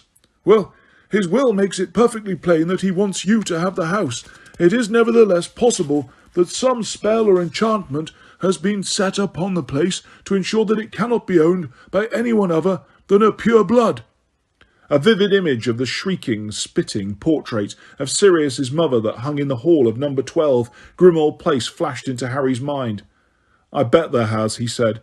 "Quite," said Dumbledore, "and if such an enchantment exists, then the ownership of the house is most likely to pass to the eldest of Sirius's living relatives, which would mean his cousin, Bellatrix Lestrange." Without realizing what he was doing, Harry sprang to his feet. The telescope and trainers in his lap rolled across the floor. Bellatrix Lestrange, Sirius's killer, inherit his house? "No," he said. "Well, Obviously, we would prefer that she didn't get it either, said Dumbledore calmly. The situation is fraught with complications. We do not know whether the enchantments we ourselves have placed upon it, for example making it unplottable, will hold now that the ownership has passed from Sirius's hands. It might be that Bellatrix will arrive on the doorstep at any moment. Naturally, we have to move out, and until such time as we have clarified the position. But how are you going to find out if I'm allowed to own it? Fortunately, said Dumbledore, there is a simple test. He placed his empty glass on a small table beside his chair, but before he could do anything else, Uncle Vernon shouted, Will you get these ruddy things off us? Harry looked around. All three of the Dursleys were cowering with their arms over their heads as their glasses bounced up and down on their skulls, the contents flying everywhere. Oh, I'm so sorry, said Dumbledore politely, and he raised his wand again. All three glasses vanished. But it would have been better manners to drink it, you know. It looked as though Uncle Vernon was bursting with any number of unpleasant retorts, but he merely shrank back into the cushions with Aunt Petunia and Dudley and said nothing, keeping his small piggy eyes on Dumbledore's wand. You see, Dumbledore said, turning back to Harry, and again speaking as though Uncle Vernon had not uttered, if you have indeed inherited the house, you have also inherited... He flicked his wand for a fifth time. There was a loud crack, and a house elf appeared, with a snout for a nose, giant bat's ears, and enormous bloodshot eyes, crouching on the Dursleys' shag-pile carpet and covered in grimy rags. Aunt Petunia let out a hair-raising shriek. Nothing this filthy had entered her house in living memory. Dudley drew his large, bare, pink feet off the floor and sat with them raised almost above his head, as though he thought the creature might run up his pyjama trousers, and Uncle Vernon bellowed, What the hell is that? Creature, finished Dumbledore. Creature won't, creature won't, creature won't, croaked the house elf, quite as loudly as Uncle Vernon, stamping his long gnarled feet and pulling his ears. Creature belongs to Miss Bellatrix. Oh yes, creature belongs to the Blacks. Creature wants his new mistress. Creature won't go to the Potter brat. Creature won't. As you can see, Harry, said Dumbledore loudly, over Creature's continued croaks of won't. Creature is showing a sudden reluctance to pass into your ownership. I don't care, said Harry again, looking with disgust at the writhing, stamping house elf. I don't want him. Won't. You would prefer him to pass into the ownership of Bellatrix Lestrange, bearing in mind that he has lived at the headquarters of the Order of the Phoenix for the past year. Won't. Harry stared at Dumbledore. He knew that Creature could not be permitted to go and live with Bellatrix Lestrange, but the idea of owning him, of having responsibility for the creature that had betrayed Sirius, was repugnant. Give him an order, said Dumbledore. If he has passed into your ownership, he will have to obey. If not, then we shall have to think of some other means of keeping him from his rightful mistress. Won't. Creature's voice had risen to a scream. Harry could think of nothing to say except, Creature, shut up. He looked for a moment as though Creature was going to choke. He grabbed his throat, his mouth still working furiously, his eyes bulging. After a few seconds of frantic gulping, he threw himself face forwards onto the carpet. Aunt Petunia whimpered and beat the floor with his hands and feet, giving himself over to a violent but entirely silent tantrum. Well, that simplifies matters, said Dumbledore cheerfully. It seems that Sirius knew what he was doing. You are the rightful owner of number 12 Grimmauld Place, and of Creature. Do I have to keep him with me? Harry asked, aghast as Creature thrashed around at his feet. Not if you don't want to, said Dumbledore. If I might make a suggestion, you could send him to Hogwarts to work in the kitchen there. In that way the other house elves could keep an eye on him. Yeah, said Harry in relief. Yeah, I'll do that. Creature, I want you to go to Hogwarts and work in the kitchens there with the other house elves. Creature, who was now lying flat on his back, with his arms and legs in the air, gave Harry one upside-down look of deepest loathing, and with another loud crack, vanished. Good, said Dumbledore. There is also the matter of the hippogriff, Buckbeak. Hagrid has been looking after him since Sirius died, but Buckbeak is yours now, so if you would prefer to make different arrangements... No, said Harry at once. He can stay with Hagrid. I think Buckbeak would prefer that. Hagrid will be delighted, said Dumbledore, smiling. "He was thrilled to see Buckbeak again. Incidentally, we have decided, in the interests of Buckbeak's safety, to rechristen him Witherwings, for the time being, though I doubt that the Ministry would ever guess he is the hippogriff they once sentenced to death. Now, Harry, is your trunk packed?" Doubtful that I would turn up," Dumbledore suggested shrewdly. "I'll just go and finish off," said Harry hastily, hurrying to pick up his fallen telescope and trainers. It took him a little over 10 minutes to track down everything he needed. At last, he had managed to extract his invisibility cloak from under the bed, screwed one top back onto his jar of colour change ink, and forced the lid of his trunk shut on his cauldron. Then, heaving his trunk in one hand and holding Hedwig's cage in the other, he made his way back downstairs. He was disappointed to discover that Dumbledore was not waiting in the hall, which meant that he had to return to the living room. Nobody was talking. Dumbledore was humming quietly, apparently quite at his ease, but the atmosphere was thicker than cold custard, and Harry did not dare look at the Dursleys as he said, "Professor, I'm ready now." "Good," said Dumbledore. "Just one last thing, then." And he turned to speak to the Dursleys once more. "As you will no doubt be aware, Harry comes of age in a year's time." "No," said Aunt Petunia, speaking for the first time since Dumbledore's arrival. "I'm sorry," said Dumbledore politely. "No, he doesn't. He's a month younger than Dudley, and Dudders doesn't turn 18 until the year after next." "Ah," said Dumbledore pleasantly, "but in the wizarding world, we come of age at 17. Uncle Vernon muttered, "Preposterous," but Dumbledore ignored him. "Now, as you already know, the wizard called Lord Voldemort has returned to this country. The wizarding community is currently in a state of open warfare. Harry, whom Lord Voldemort has already attempted to kill on a number of occasions, is in even greater danger now than the day when I left him upon your doorstep 15 years ago, with a letter explaining about the parent's murder and expressing the hope that you would care for him as though he were your own." Dumbledore paused, and although his voice remained light and calm, and he gave no obvious sign of anger, Harry felt a kind of chill emanating from him, and noticed that the Dursleys drew very slightly closer together. "You did not do as I asked. You have never treated Harry as a son. He has known nothing but neglect, and often cruelty at your hands. The best that can be said is that he has at least escaped the appalling damage you have inflicted upon the unfortunate boy sitting between you." Both Aunt Petunia and Uncle Vernon looked around instinctively, as though expecting to see someone other than Dudley squeezed between them. "Us? Mistreat Dudders? What do you—" began Uncle Vernon furiously, but Dumbledore raised his finger for silence, a silence which fell as though he had struck Uncle Vernon dumb. "The magic I evoked 15 years ago means that Harry has powerful protection, while he can still call this house home. However miserable he has been here, however unwelcome, however badly treated, you have at least grudgingly allowed him house room. This magic will cease to operate the moment that Harry turns 17. In other words, the moment he becomes a man.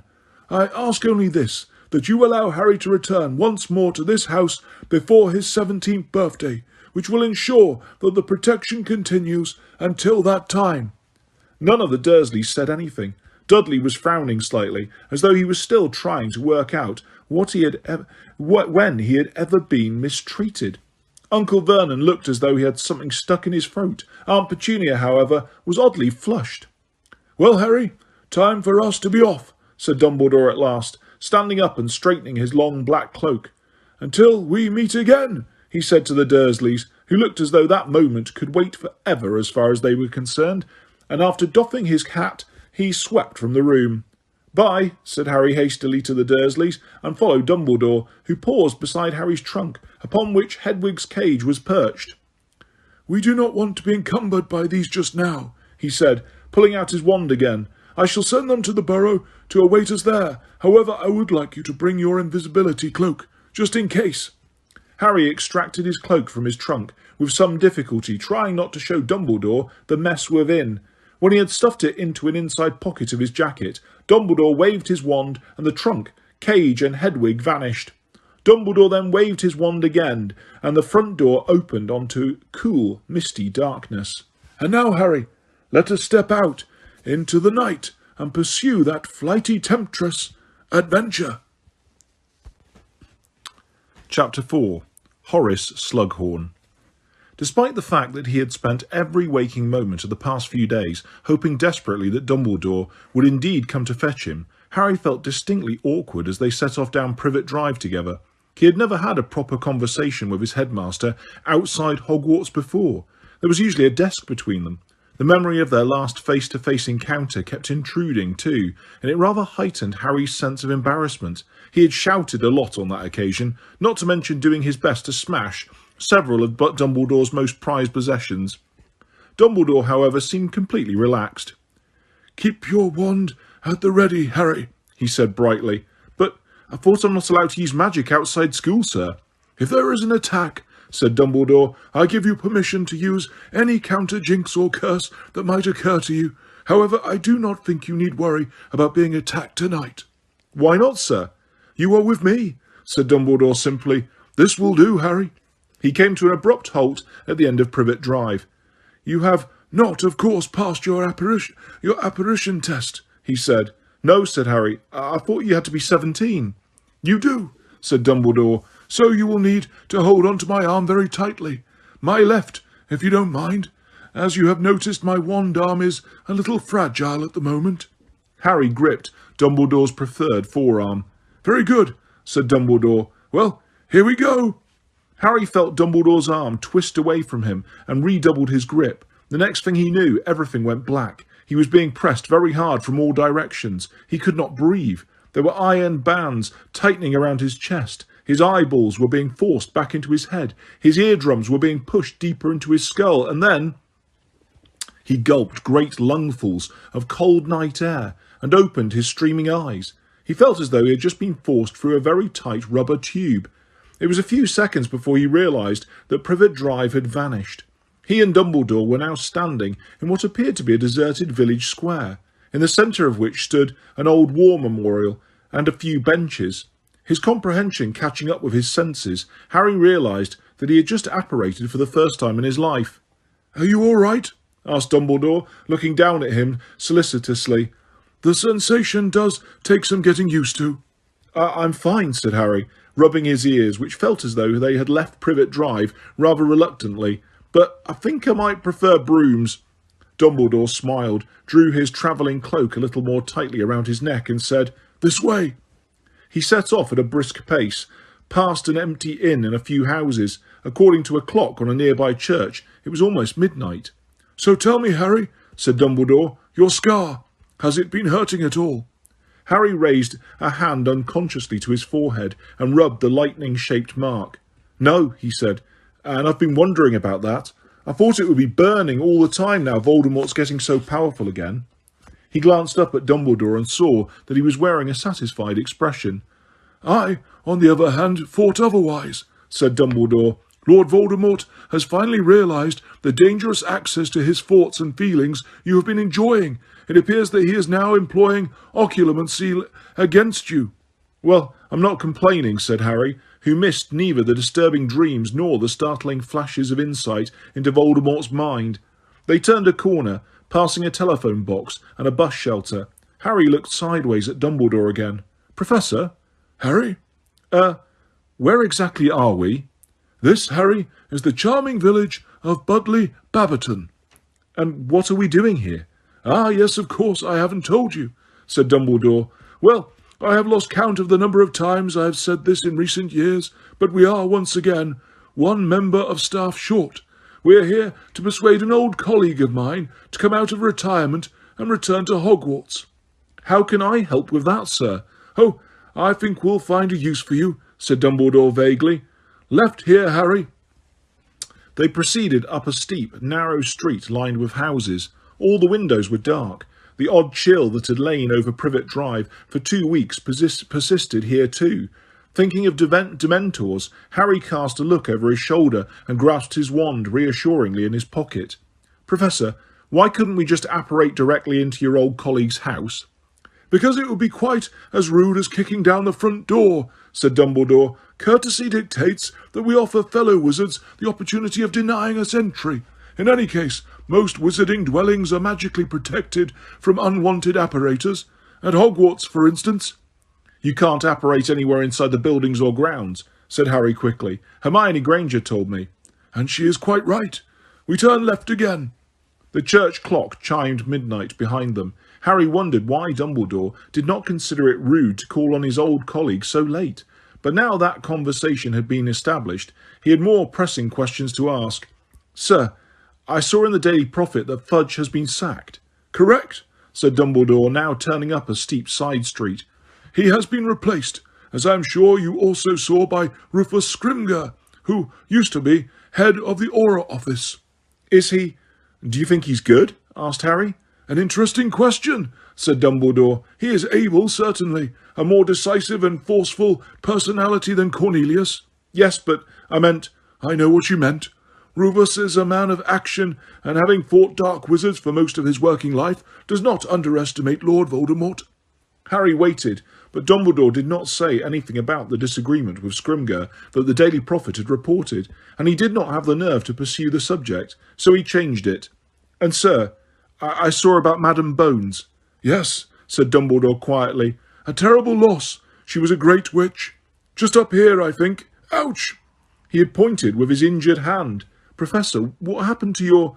I have no time to explain now, said Dumbledore. It's a thrilling tale. I wish to do it justice. He smiled at Harry, who understood that he was not being snubbed and that he had permission to keep asking questions. Sir, I got a Ministry of Magic leaflet by Al about security measures we should all take against the Death Eaters. Yes, I received one myself, said Dumbledore, still smiling. Did you find it useful? Not really. No, I thought not. You have not asked me, for instance, what is my favourite flavour of jam, to check that I am indeed Professor Dumbledore and not an impostor. I didn't, Harry began, not entirely sure whether he was being reprimanded or not. For future reference, Harry, it is raspberry. Although, of course, if I were a Death Eater, I would have been sure to research my own jam preferences before impersonating myself. Right, said Harry. Well, on that leaflet, it said something about in theory. What exactly are they? The leaflet wasn't very clear. They are corpses, said Dumbledore calmly. Dead bodies that have been bewitched to do a dark wizard's bidding. In theory have not been seen for a long time. However, not since Voldemort was last powerful. He killed enough people to make an army of them, of course. This is the place, Harry, just here. They were nearing a small, neat stone house set in its own garden. Harry was too busy digesting the horrible idea of in theory to have much attention left for anything else. But as they reached the front gate, Dumbledore stopped dead, and Harry walked into him. Oh dear, oh dear, oh dear, dear, dear. Harry followed his gaze up the carefully tended front path and felt his heart sink. The front door was hanging off its hinges. Dumbledore glanced up and down the street. It seemed quite deserted. Wand out and follow me, Harry, he said quietly. He opened the gate and walked swiftly and silently up the garden path, Harry at his heels, then pushed the front door very slowly, his wand raised and at the ready. Lumos! Dumbledore's wand tip ignited, casting its light up a narrow hallway. To the left another door stood open. Holding his illuminated wand aloft, Dumbledore walked into the sitting room, with Harry right behind him. A scene of total devastation met their eyes. A grandfather clock lay splintered at their feet, its face cracked, its pendulum lying a little further away like a dropped sword. A piano was on its side, its keys strewn across the floor. The wreckage of a fallen chandelier glittered nearby. Cushions lay deflated, feathers oozing from slashes in their sides. Fragments of glass and china lay like powder over everything. Dumbledore raised his wand even higher, so that its light was thrown upon the walls, where something darkly red and glutinous was spattered over the wallpaper. Harry's small intake of breath made Dumbledore look around. Not pretty, is it? He said heavily. Yes, something horrible has happened here. Dumbledore moved carefully into the middle of the room, scrutinising the wreckage at his feet. Harry followed, gazing around, half scared of what he might see hidden behind the wreck of the piano or the overturned sofa, but there was no sign of a body. Maybe there was a fight and they dragged him off, Professor, Harry suggested, trying not to imagine how badly wounded a man would have to be to leave those stains spattered halfway up the walls. I don't think so, said Dumbledore quietly, peering behind an overstuffed armchair lying on its side. You mean he's still here somewhere? Yes. and without warning Dumbledore swooped, plunging the tip of his wand into the seat of the overstuffed armchair, which yelled, "Ouch!" "Good evening, Horace," said Dumbledore, straightening up again. Harry's jaw dropped. Where a split second before there had been an armchair, there now crouched an enormously fat, bald old man who was massaging his lower belly and squinting up at Dumbledore with an aggrieved and watery eye. "There was no need to stick the wand in that hard," he said gruffly, clambering to his feet. "It hurt." The wand light sparkled on his shiny pate, his prominent eyes, his enormous silver walrus-like moustache, and the highly polished buttons on his maroon velvet jacket he was wearing over a pair of lilac silk pyjamas. The top of his head barely reached Dumbledore's chin. "What gave it away?" he grunted as he staggered to his feet, still rubbing his lower belly. He seemed remarkably unabashed for a man who had just been discovered pretending to be an armchair. "My dear Horace," said Dumbledore, looking amused, "if the Death Eaters really had come to call, the dark mark would have been set over the house." The wizard clapped a pudgy hand to his vast forehead. "The dark mark," he muttered. "Knew there was something. Ah, well, wouldn't have had time anyway. I'd only just put the finishing touches to my upholstery when you entered the room." He heaved a great sigh that made the ends of his moustache flutter. "Would you like any assistance clearing up?" asked Dumbledore politely. "Please," said the other. They stood back to back, the tall, thin wizard and the short, round one, and waved their wands in one identical sweeping motion.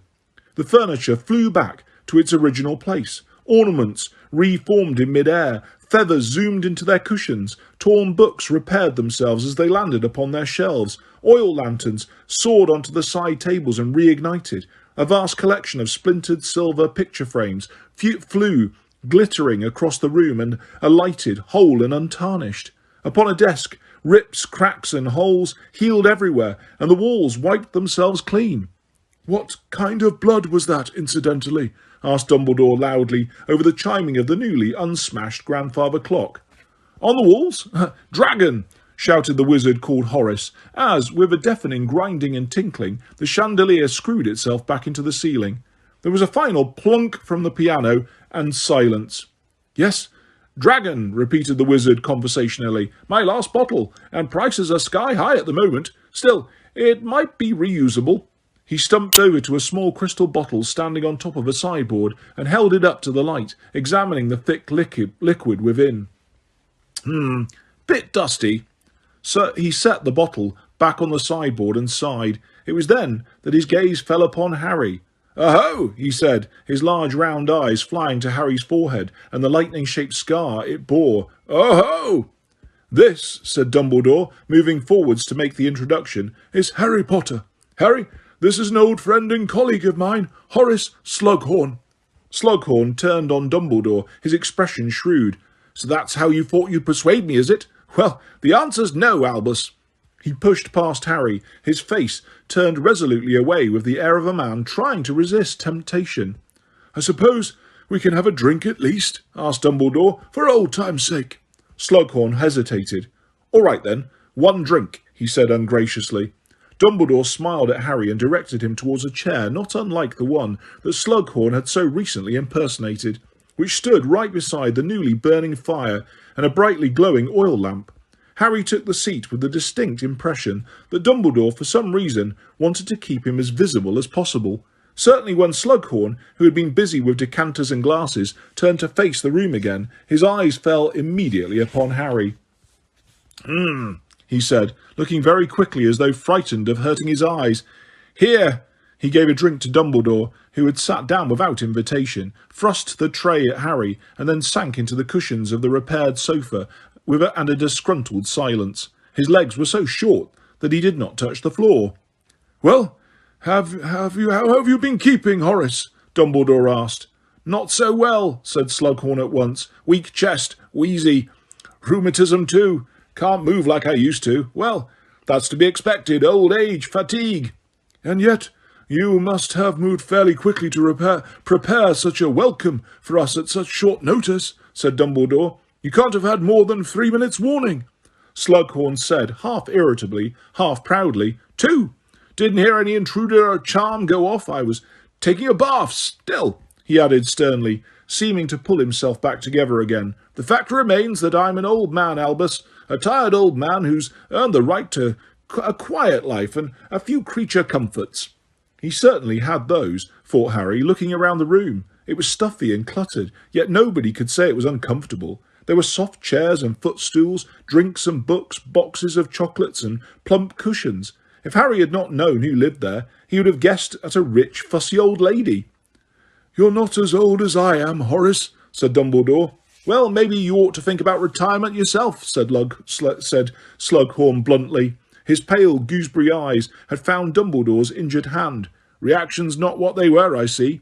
"You're quite right," said Dumbledore serenely, shaking back his sleeve to reveal the tips of those burned and blackened fingers. The sight of them made the back of Harry's neck prickle unpleasantly. "I am undoubtedly slower than I was, but on the other hand—" He shrugged and spread his hands wide, as though to say that age had its compensations, and Harry noticed a ring on his uninjured hand that he had never seen Dumbledore wear before. It was large, rather clumsily made of what looked like gold, and was set with a heavy black stone that had cracked down the middle. Slughorn's eyes lingered for a moment on the ring too, and Harry saw a tiny frown momentarily crease his wide forehead. "So, all these precautions against intruders, Horace, are they for the Death Eater's benefit, or mine?" asked Dumbledore. "What would the Death Eaters want with a poor broken-down old buffer like me?" demanded Slughorn. "I imagine that they would want you to turn your considerable talents to coercion, torture, and murder," said Dumbledore. "Are you really telling me that they haven't come recruiting yet?" Slughorn eyed Dumbledore balefully for a moment, and then muttered, "I haven't given them the chance. I've been on the move for a year, never stay in one place more than a week. Move from Muggle house to Muggle house. The owners of the place are on holiday in the Canary Islands. It's been very pleasant. I'll be sorry to leave. It's quite easy once you know how. One simple freezing charm on those absurd burglar alarms they use instead of sneakoscopes, and make sure the neighbours don't spot you bringing in the piano."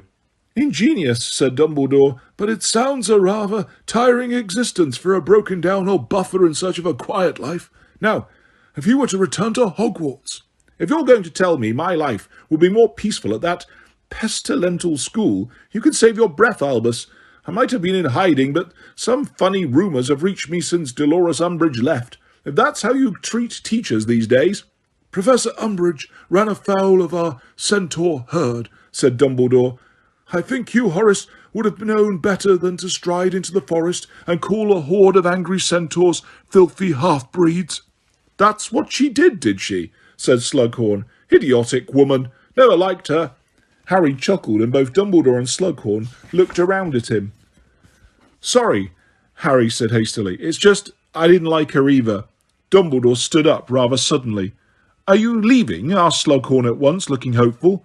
"No, I was wondering whether I might use your bathroom," said Dumbledore. "Oh," said Slughorn, clearly disappointed. "Second on the left down the hall." Dumbledore crossed the room. Once the door had closed behind him, there was a silence. After a few moments, Slughorn got to his feet, but seemed uncertain what to do with himself. He shot a furtive look at Harry, then strode to the fire and turned his back on it, warming his wide behind. "Don't think I don't know why he's brought you," he said abruptly.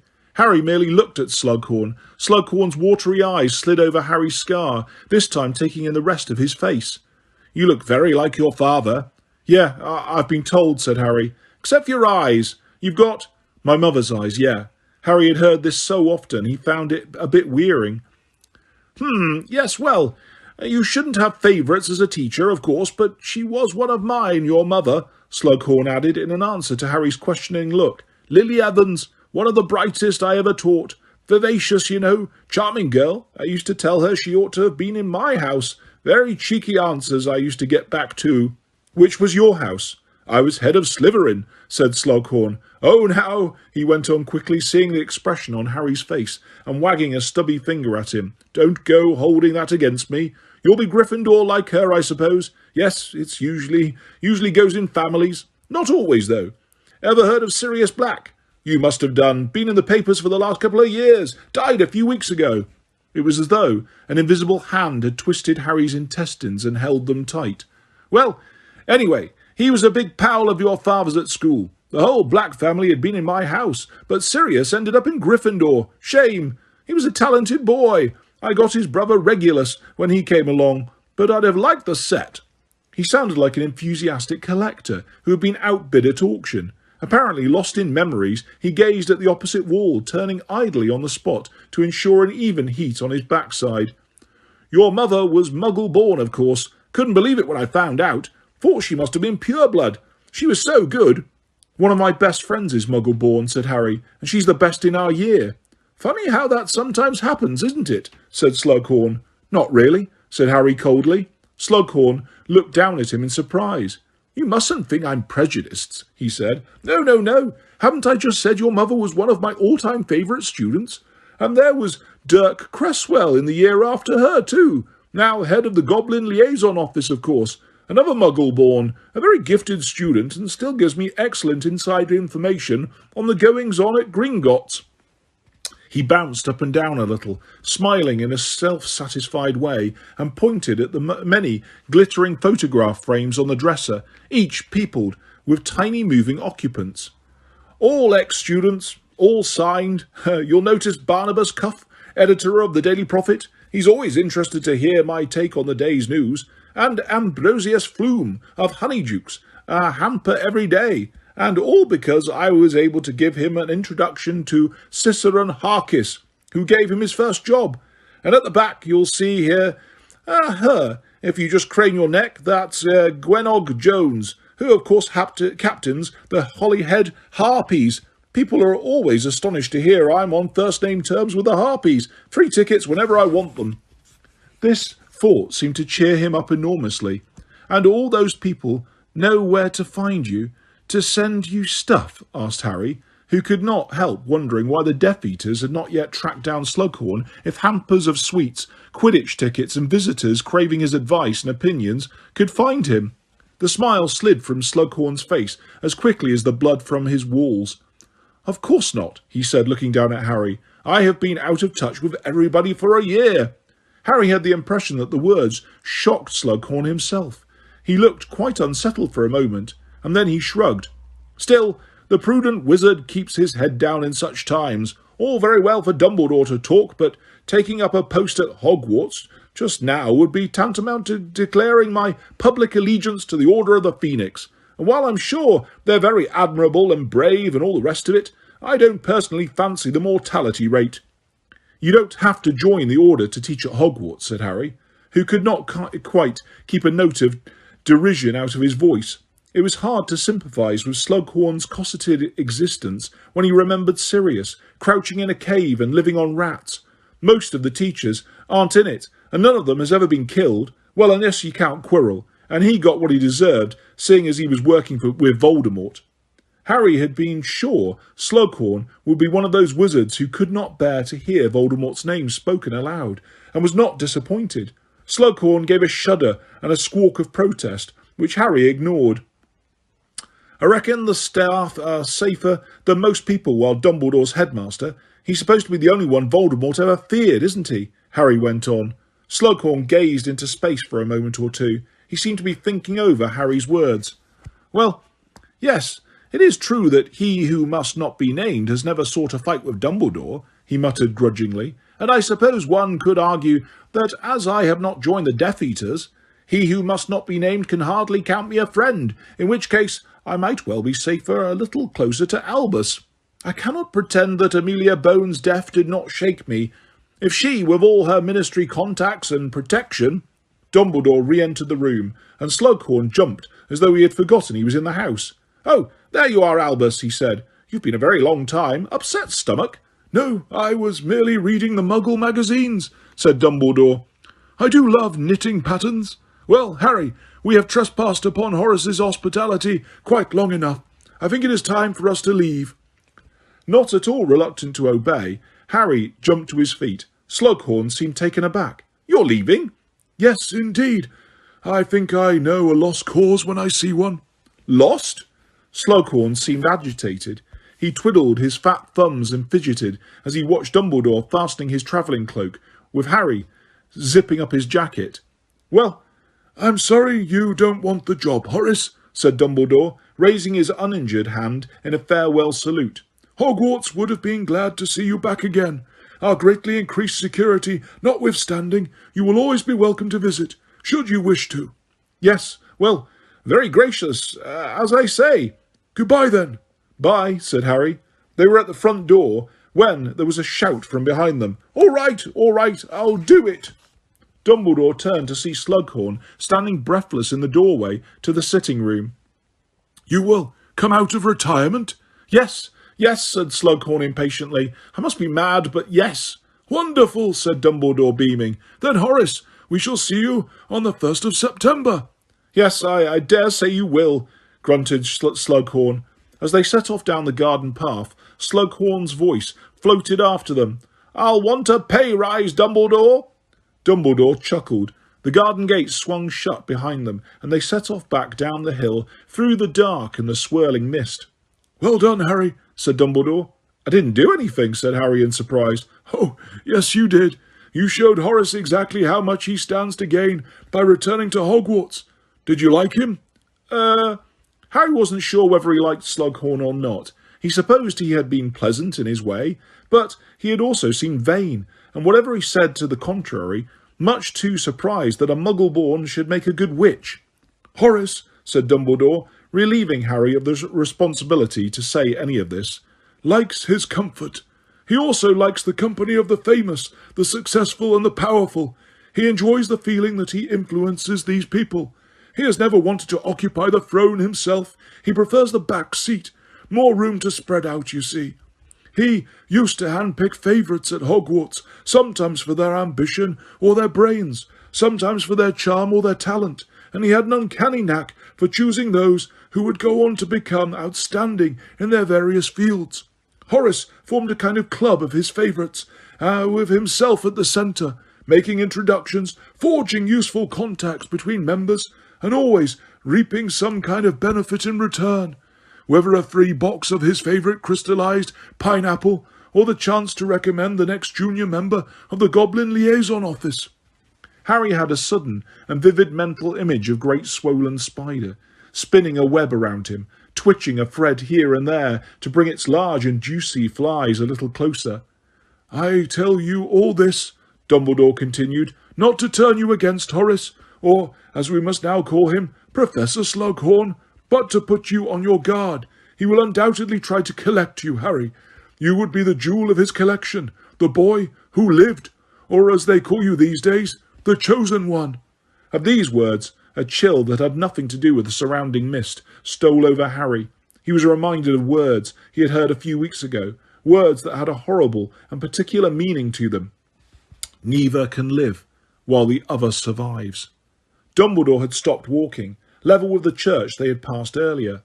"This will do, Harry, if you will grasp my arm." Braced this time, Harry was ready for the apparition, but still found it unpleasant. When the pressure disappeared and he found himself able to breathe again, he was standing in a country lane beside Dumbledore and looking ahead to the crooked silhouette of his second favourite building in the world, the Burrow. In spite of the feeling of dread that had just swept through him, his spirits could not help but lift at the sight of it. Ron was in there, and so was Mrs. Weasley, who could cook better than anyone he knew. "If you don't mind, Harry," said Dumbledore as they passed through the gate, "I'd like a few words with you before we part, in private, perhaps in here." Dumbledore pointed towards a run-down stone outhouse where the Weasleys kept their broomsticks. A little puzzled, Harry followed Dumbledore through the creaking door into a space a little smaller than the average cupboard. Dumbledore illuminated the tip of his wand so that it glowed like a torch and smiled down at Harry. "I hope you will forgive me for mentioning it, Harry, but I am pleased and a little proud at how well you seem to be coping after everything that happened at the Ministry. Permit me to say that I think Sirius would have been proud of you." Harry swallowed. The voice seemed to have deserted him. He did not think he could stand to discuss Sirius. It had been painful enough to hear Uncle Vernon say his godfather's dead, even worse to hear Sirius's name thrown out casually by Slughorn. "It was cruel," said Dumbledore softly, "that you and Sirius had such a short time together. A brutal ending to what should have been a long and happy relationship." Harry nodded, his eyes fixed resolutely on the spider now climbing Dumbledore's hat, He could tell that Dumbledore understood, that he might even suspect, that until his letter arrived, Harry had spent nearly all his time at the Dursleys lying on his bed, refusing meals and staring at the misted window, full of the chill emptiness that he'd come to associate with Dementors. "It's just hard," Harry said finally in a low voice, "to realise he won't write to me again." His eyes burned suddenly and he blinked. He felt stupid for admitting it, but the fact that he had had someone outside Hogwarts who cared what happened to him, almost like a parent, had been one of the best things about discovering his godfather, and now the post owls would never bring him that comfort again. "Sirius represented much to you that you had never known before," said Dumbledore gently. "Naturally, the loss is devastating." "But while I was at the Dursleys," interrupted Harry, his voice growing stronger, "I realised I can't shut myself away or crack up. Sirius wouldn't have wanted that, would he? And anyway, life's too short. Look at Madame Bones, look at Emmeline Vance. It could be me next, couldn't it? But if it is," he said fiercely, now looking straight into Dumbledore's blue eyes, gleaming in the wand light, "I'll make sure I take as many Death Eaters with me as I can, and Voldemort too, if I can manage it." "Spoken both like your mother and father's son, and Sirius's true godson," said Dumbledore, with an approving pat on Harry's back. "I take my hat off to you, or I would, if I were not afraid of showering you in spiders. And now, Harry, on a closely related subject, I gather that you have been taking the Daily Prophet over the last 2 weeks. "Yes," said Harry, and his heart beat a little faster. "Then you will have seen that there have been not so much leaks as floods concerning your adventure in the Hall of Prophecy." "Yes," said Harry again, "and now everyone knows that I'm the one." "No, they do not," interrupted Dumbledore. "There are only 2 people in the world, the whole world, who know the full contents of the prophecy made about you and Lord Voldemort, and they are both standing in this smelly, spidery broom shed. It is true, however, that many have guessed correctly that Voldemort sent his Death Eaters to steal a prophecy, and that the prophecy concerned you. Now, I think I am correct in saying that you have not told anybody that you know what the prophecy said." "No," said Harry. "A wise decision on the whole," said Dumbledore, "although I think you ought to relax it in favour of your friends, Mr. Ronald Weasley and Miss Hermione Granger. Yes," he continued, when Harry looked startled, "I think they ought to know. You do them a disservice by not confiding something this important to them." "I didn't want to worry or frighten them," said Dumbledore, surveying Harry over the top of his half-moon spectacles, "or perhaps to confess that you yourself are worried and frightened. You need your friends, Harry. And so, you so rightly said, Sirius would not have wanted you to shut yourself away." Harry said nothing, but Dumbledore did not seem to require an answer. He continued, "On a different, though related subject, it is my wish that you take private lessons with me this year." "Private? With you?" said Harry, surprised out of his preoccupied silence. "Yes, I think it is time that I took a greater hand in your education."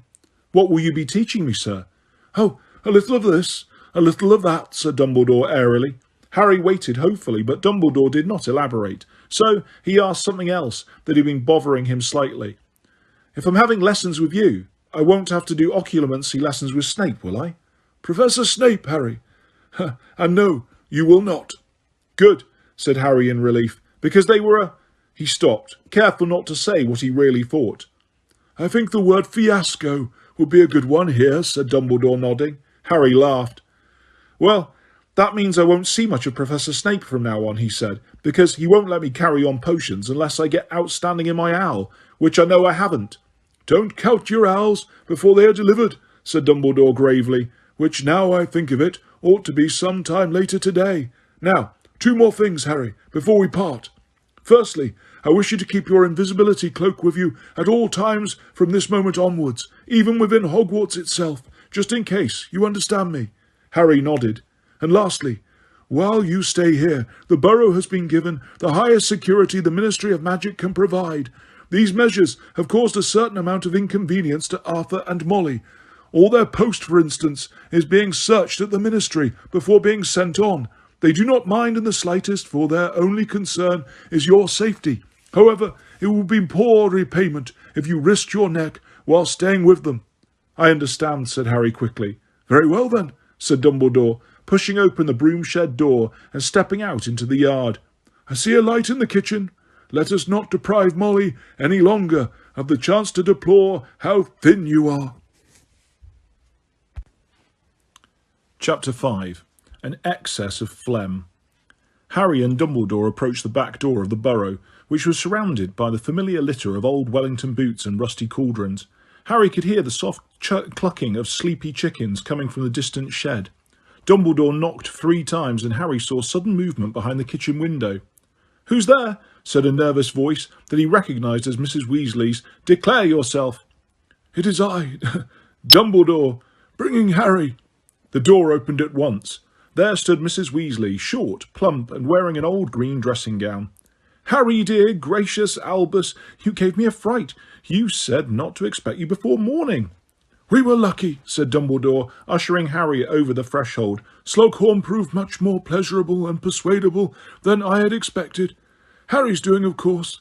Ah, hello, Nymphadora." Harry looked around and saw that Mrs. Weasley was not alone, despite the lateness of the hour. A young witch with a pale, heart-shaped face and mousy brown hair was sitting at the table clutching a large mug between her hands. "Hello, Professor," she said. "Watcha, Harry." "Hi, Tonks." Harry thought she looked drawn, even ill, and there was something forced in her smile. Certainly her appearance was less colourful than usual, without her customary shade of bubblegum pink hair. "I'd better be off," she said quickly, standing up and pulling her cloak around her shoulders. "Thanks for the tea and sympathy, Molly." "Please don't leave on my account," said Dumbledore courteously. "I cannot stay. I have urgent matters to discuss with Rufus Scrimger." No, I need to get going," said Tonks, not meeting Dumbledore's eyes. "Night." "Dear, why not come to dinner at the weekend? Remus and Mad Eye are coming." "No, really, Molly, thanks anyway. Good night, everyone." Tonks hurried past Dumbledore and Harry into the yard. A few paces beyond the doorstep, she turned on the spot and vanished into thin air. Harry noticed that Mrs. Weasley looked troubled. "Well, I shall see you at Hogwarts, Harry," said Dumbledore. "Take care of yourself, Molly. Your servant." He made Mrs. Weasley a bow and followed Tonks, vanishing at precisely the same spot. Mrs. Weasley closed the door on the empty yard and then steered Harry by the shoulders into the full glow of the lantern on the table to examine his appearance. "You're like Ron," she sighed, looking him up and down. "Both of you look as though you've had stretching jinxes put on you. I swear Ron's grown 4 inches since I last bought him school robes. Are you hungry, Harry?" "Yeah, I am," said Harry, suddenly realising just how hungry he was. "Sit down, dear. I'll knock something up." As Harry sat down, a furry ginger cat with a squashed face jumped to his knees and settled there purring. "So, Hermione's here?" he asked happily as he tickled Crookshanks behind the ear. "Oh, yes. She arrived the day before yesterday," said Mrs. Weasley, rapping a large iron pot with her wand. It bounced onto the stove with a loud clang and began to bubble at once. "Everyone's in bed, of course. We didn't expect you for hours. Here you are." She tapped the pot again. It rose into the air, flew towards Harry and tipped over. Mrs. Weasley slid a bowl neatly beneath it just in time to catch the stream of thick, streaming onion soup. "Bread, dear?" "Thanks, Mrs. Weasley." She waved her wand over her shoulder. A loaf of bread and a knife soared gracefully onto the table. As the loaf sliced itself and the soup pot dropped back onto the stove, Mrs. Weasley sat down opposite him. "So you persuaded Horace Slughorn to take the job?" Harry nodded, his mouth so full of hot soup that he could not speak. "He taught Arthur and me," said Mrs. Weasley. "He was at Hogwarts for ages, started around the same time as Dumbledore, I think. Did you like him?" His mouth was now full of bread. Harry shrugged and gave a non-committal jerk of the head. "I know what you mean," said Mrs. Weasley, nodding wisely. "Of course, he can be charming when he wants to be, but Arthur's never liked him much. The ministry's littered with Slughorn's old favourites. He was always good at giving leg-ups, but he never had much time for Arthur. Didn't seem to think he was enough of a high flyer. Well, that just shows you. Even Slughorn makes mistakes. I don't know whether Ron's told you in any of his letters. It's only just happened, but Arthur's been promoted." It could not have been clearer that Mrs. Weasley had been bursting to say this. Harry swallowed a large amount of very hot soup and thought he could feel his throat blistering. "That's great," he gasped. "You are sweet," beamed Mrs. Weasley, possibly taking his watering eyes for their emotion at the news. Yes, Rufus Scrimger has set up several new offices in response to the present situation, and Arthur's heading the office for detection and confiscation of counterfeit defensive spells and protective objects. It's a big job. He's got 10 people reporting to him now. What's he exactly? Well, you see, in all the panic about you-know-who, odd things have been cropping up, for sale everywhere, things that are supposed to guard against the you-know-who and the Death Eaters. You can imagine the kind of things, so-called protective potions, that are really gravy with a bit of bubba tuber and pus added, and or instructions for defensive jinxes that actually make your ears fall off. Well, in the main, the perpetrators are just people like Mundungus Fletcher, who've never done an honest day's work in their lives, and are taking advantage of how frightened everybody is. But every now and then, something really nasty turns up. The other day, Arthur confiscated a box of cursed sneaker scopes that were almost certainly planted by a Death Eater. So you see, it's a very important job, and I tell him it's just silly to miss dealing with spark plugs and toasters and all the rest of that muggle rubbish. Mrs. Weasley ended her speech with a stern look, as if it had been Harry suggesting that it was natural to miss spark plugs. "Is Mr. Weasley still at work?" Harry asked. "Yes, he is. As a matter of fact, he's a tiny bit late. He said he'd be back around midnight." She turned to look at a large clock that was perched awkwardly on top of a pile of sheets in the washing basket at the end of the table. Harry recognised it at once. It had 9 hands, each inscribed with the name of a family member, and usually hung on the Weasley sitting room wall, though its current position suggested that Mrs. Weasley had taken to carrying it around the house with her. Every single one of its 9 hands was now pointing at mortal peril. "It's been like that for a while now," said Mrs. Weasley, in an unconvincingly casual voice. "Ever since you-know-who came back into the open. I suppose everybody's in mortal peril now. I don't think it can be just our family, but I don't know anyone else who's got a clock like this, so I can't check." "Oh!" With a sudden exclamation, she pointed at the clock's face. Mr. Weasley's hand had switched to travelling. "He's coming!" And sure enough, a moment later, there was a knock on the back door. Mrs. Weasley jumped up and hurried to it. With one hand on the doorknob and her face pressed against the wood, she called softly, "Arthur, is that you?" "Yes," came Mr. Weasley's weary voice. "But I would say that even if I were a Death Eater, dear. Ask the question." "Oh, honestly, Molly." All right. What is your dearest ambition?" "To find out how aeroplanes stay up." Mrs. Weasley nodded and turned the doorknob, but apparently Mr. Weasley was holding tight to it on the other side, because the door remained firmly shut. "Molly, I've got to ask you your question first." "Arthur, really, this is just silly." "What do you like me to call you when we're alone together?" Even by the dim light of the lantern, Harry could tell that Mrs. Weasley had turned bright red. He himself felt suddenly warm around the ears and neck, and hastily gulped soup, clattering his spoon as loudly as he could against the bowl. "Mollywobbles," whispered a mortified Mrs. Weasley into the crack of the edge of the door. "Correct," said Mr. Weasley. "Now you can let me in." Mrs. Weasley opened the door to reveal her husband, a thin, balding, red-haired wizard, wearing horn-rimmed spectacles and a long and dusty travelling cloak. "I still don't see why we have to go through that every time you come home," said Mrs. Weasley, still pink in the face, as she helped her husband out of his cloak. "I mean, a Death Eater might have forced the answer out of you before impersonating you." "I know, dear, but it's ministry procedure, and I have to set an example. Something smells good. Onion soup?" Mr. Weasley turned hopefully in the direction of the table. "Harry, we didn't expect you until morning." They shook hands, and Mr. Weasley dropped into the chair beside Harry as Mrs. Weasley set a bowl of soup in front of him too. "Thanks, Molly. It's been a tough night. Some idiot started selling metamorph medals. Just sling them around your neck and you'll be able to change your appearance at will. 100,000 disguises, all for 10 galleons. And what really happens when you put them on? Mostly you just turn a fairly unpleasant orange colour, but a couple of people have also sprouted tentacle-like warts all over their bodies, as if some mungos didn't have enough to do already." "It sounds like the sort of thing Fred and George would find funny," said Mrs. Weasley hesitantly. "Are you sure?" "Of course I am," said Mr. Weasley. "The boys wouldn't do anything like that now, not when people are desperate for protection. So, is that why you're late? Metamorph medals?"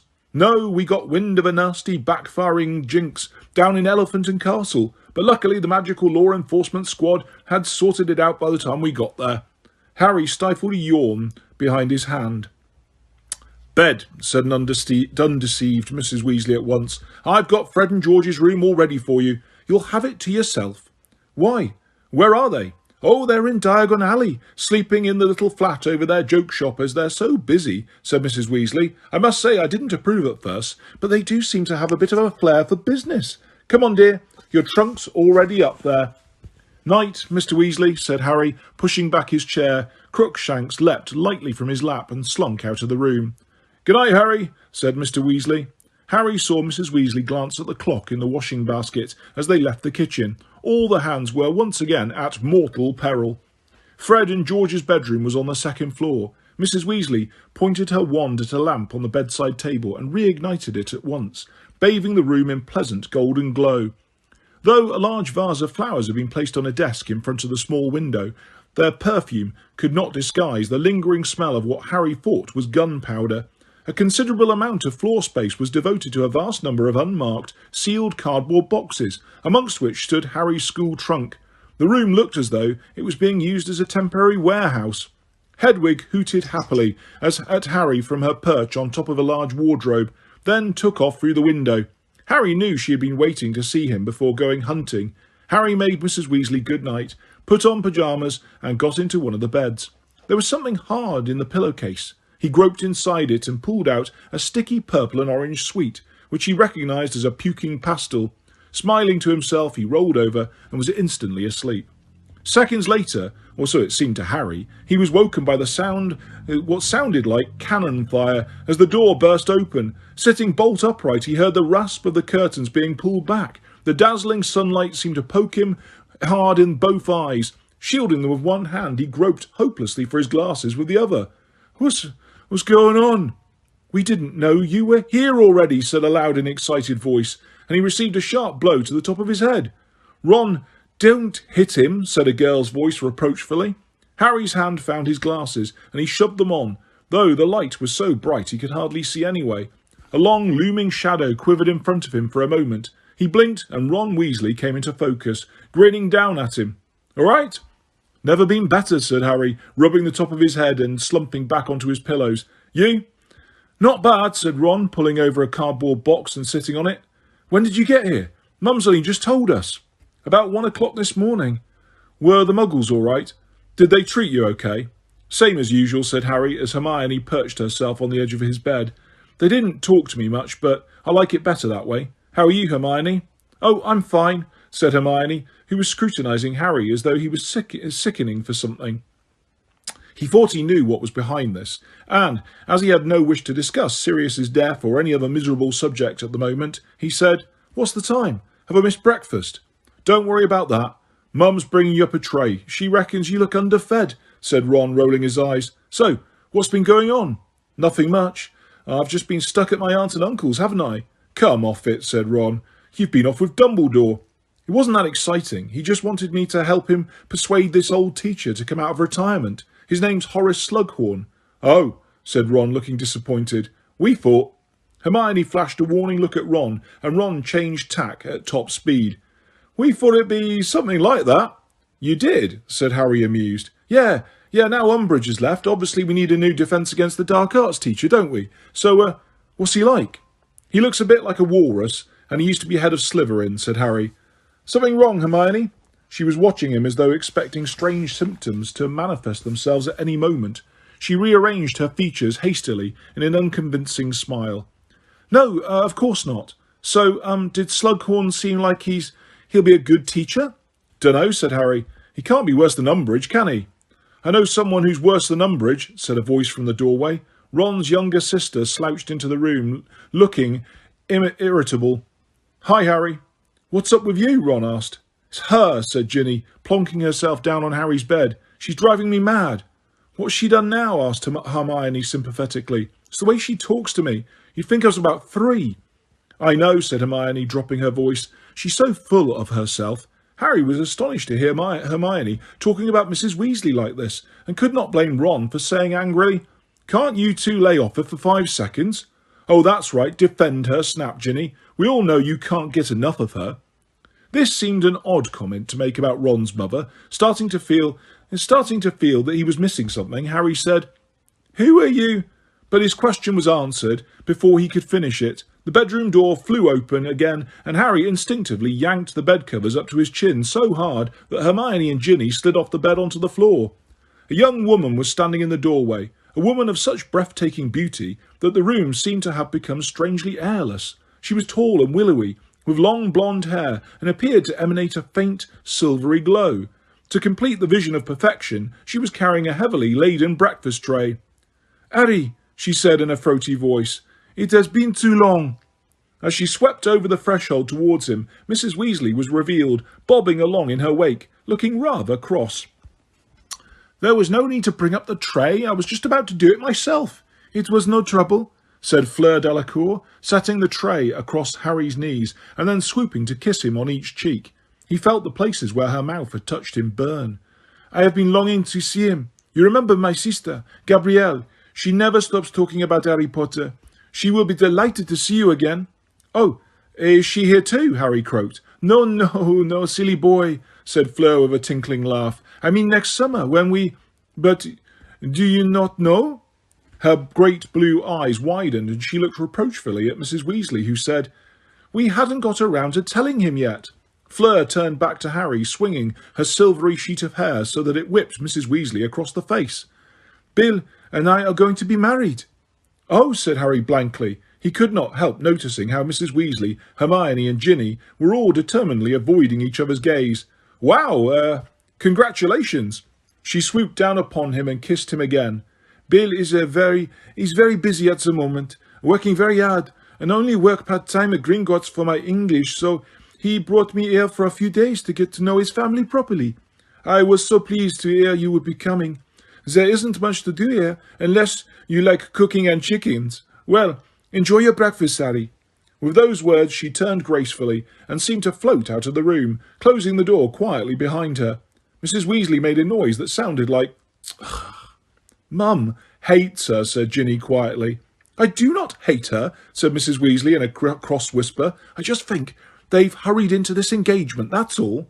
"They've known each other over a year," said Ron, who looked oddly groggy and was staring at the closed door. "Well, that's not very long. I know why it's happened, of course. It's all this uncertainty with you-know-who coming back. People think they might be dead tomorrow, so they're rushing all sorts of decisions they'd normally take time over. It was the same last time he was powerful. People eloping left, right and centre." "Including you and Dad," said Ginny shyly. "Yes, well, your father and I were made for each other. What was the point in waiting?" said Mrs. Weasley. "Whereas Bill and Fleur, well, what have they really got in common? He's a hard-working, down-to-earth sort of person, whereas she's..." "A cow," said Ginny, nodding. "But Bill's not that down-to-earth. He's a curse-breaker, isn't he? He likes a bit of adventure, a bit of glamour. I expect that's why he's gone for Phlegm." "Stop calling her that, Ginny," said Mrs. Weasley sharply, as Harry and Hermione laughed. "Well, I'd better get on. Eat your eggs while they're warm, Harry." Looking careworn, she left the room. Ron still seemed slightly punch-drunk. He was shaking his head experimentally like a dog trying to rid its ears of water. "Don't you get used to her if she's staying in the same house?" Harry asked. "Well, you do," said Ron. "But if she jumps out at you unexpectedly like that, then..." "It's pathetic," said Hermione furiously, striding away from Ron as far as she could go and turning to face him with her arms folded once she had reached the wall. "You don't really want her around forever?" Ginny asked Ron incredulously. When he merely shrugged, she said, "Well, Mum's going to put a stop to it, if she can. I bet you anything." "How's she going to manage that?" asked Harry. "She keeps trying to get Tonks round for dinner. I think she's hoping Bill will fall for Tonks instead. I hope he does. I'd much rather have her in the family."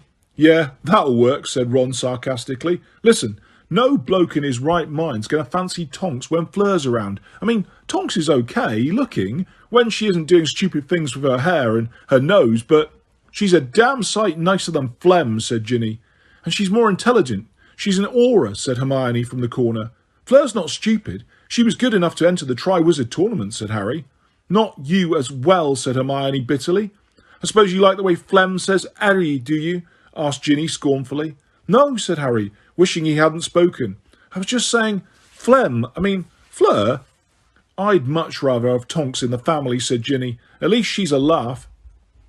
"She hasn't been much of a laugh lately," said Ron. "Every time I've seen her, she's looked more like Moaning Myrtle." That's not fair, snapped Hermione. She still hasn't got over what happened. You know, I mean, he was her cousin. Harry's heart sank. They had arrived at Sirius. He picked up a fork and began shoveling scrambled eggs into his mouth, hoping to deflect any invitation to join in this part of the conversation. Tonks and Sirius barely knew each other, said Ron. Sirius was in Azkaban half her life, and before that their families never met. That's not the point, said Hermione. She thinks it was her fault he died. How does she work that one out? Asked Harry, in spite of himself. Well, she was fighting Bellatrix Lestrange, wasn't she? I think she feels that if only she had finished her off, Bellatrix couldn't have killed Sirius. That's stupid, said Ron. It's survivor's guilt, said Hermione. I know Lupin's tried to talk to her around, but she's still really down. She's actually having trouble with her metamorphosing. With her? She can't change her appearance like she used to, explained Hermione. I think her powers must have been affected by shock or something. I don't know. I didn't know that could happen, said Harry. Nor did I, said Hermione, but I suppose if you're really depressed. The door opened again and Mrs. Weasley popped her head in. Ginny, she whispered, come downstairs and help me with the lunch. I'm talking to this lot, said Ginny, outraged. Now, said Mrs. Weasley, and withdrew. She only wants me there so she doesn't have to be alone with Phlegm, said Ginny crossly. She swung her long red hair around in a very good imitation of Fleur and pranced across the room with her arms held aloft like a ballerina. You lot had better come down quickly too, she said as she left. Harry took advantage of the temporary silence to eat more breakfast. Hermione was peering into Fred and George's boxes, though every now and then she cast sideways looks at Harry. Ron, who was now helping himself to Harry's toast, was still gazing dreamily at the door.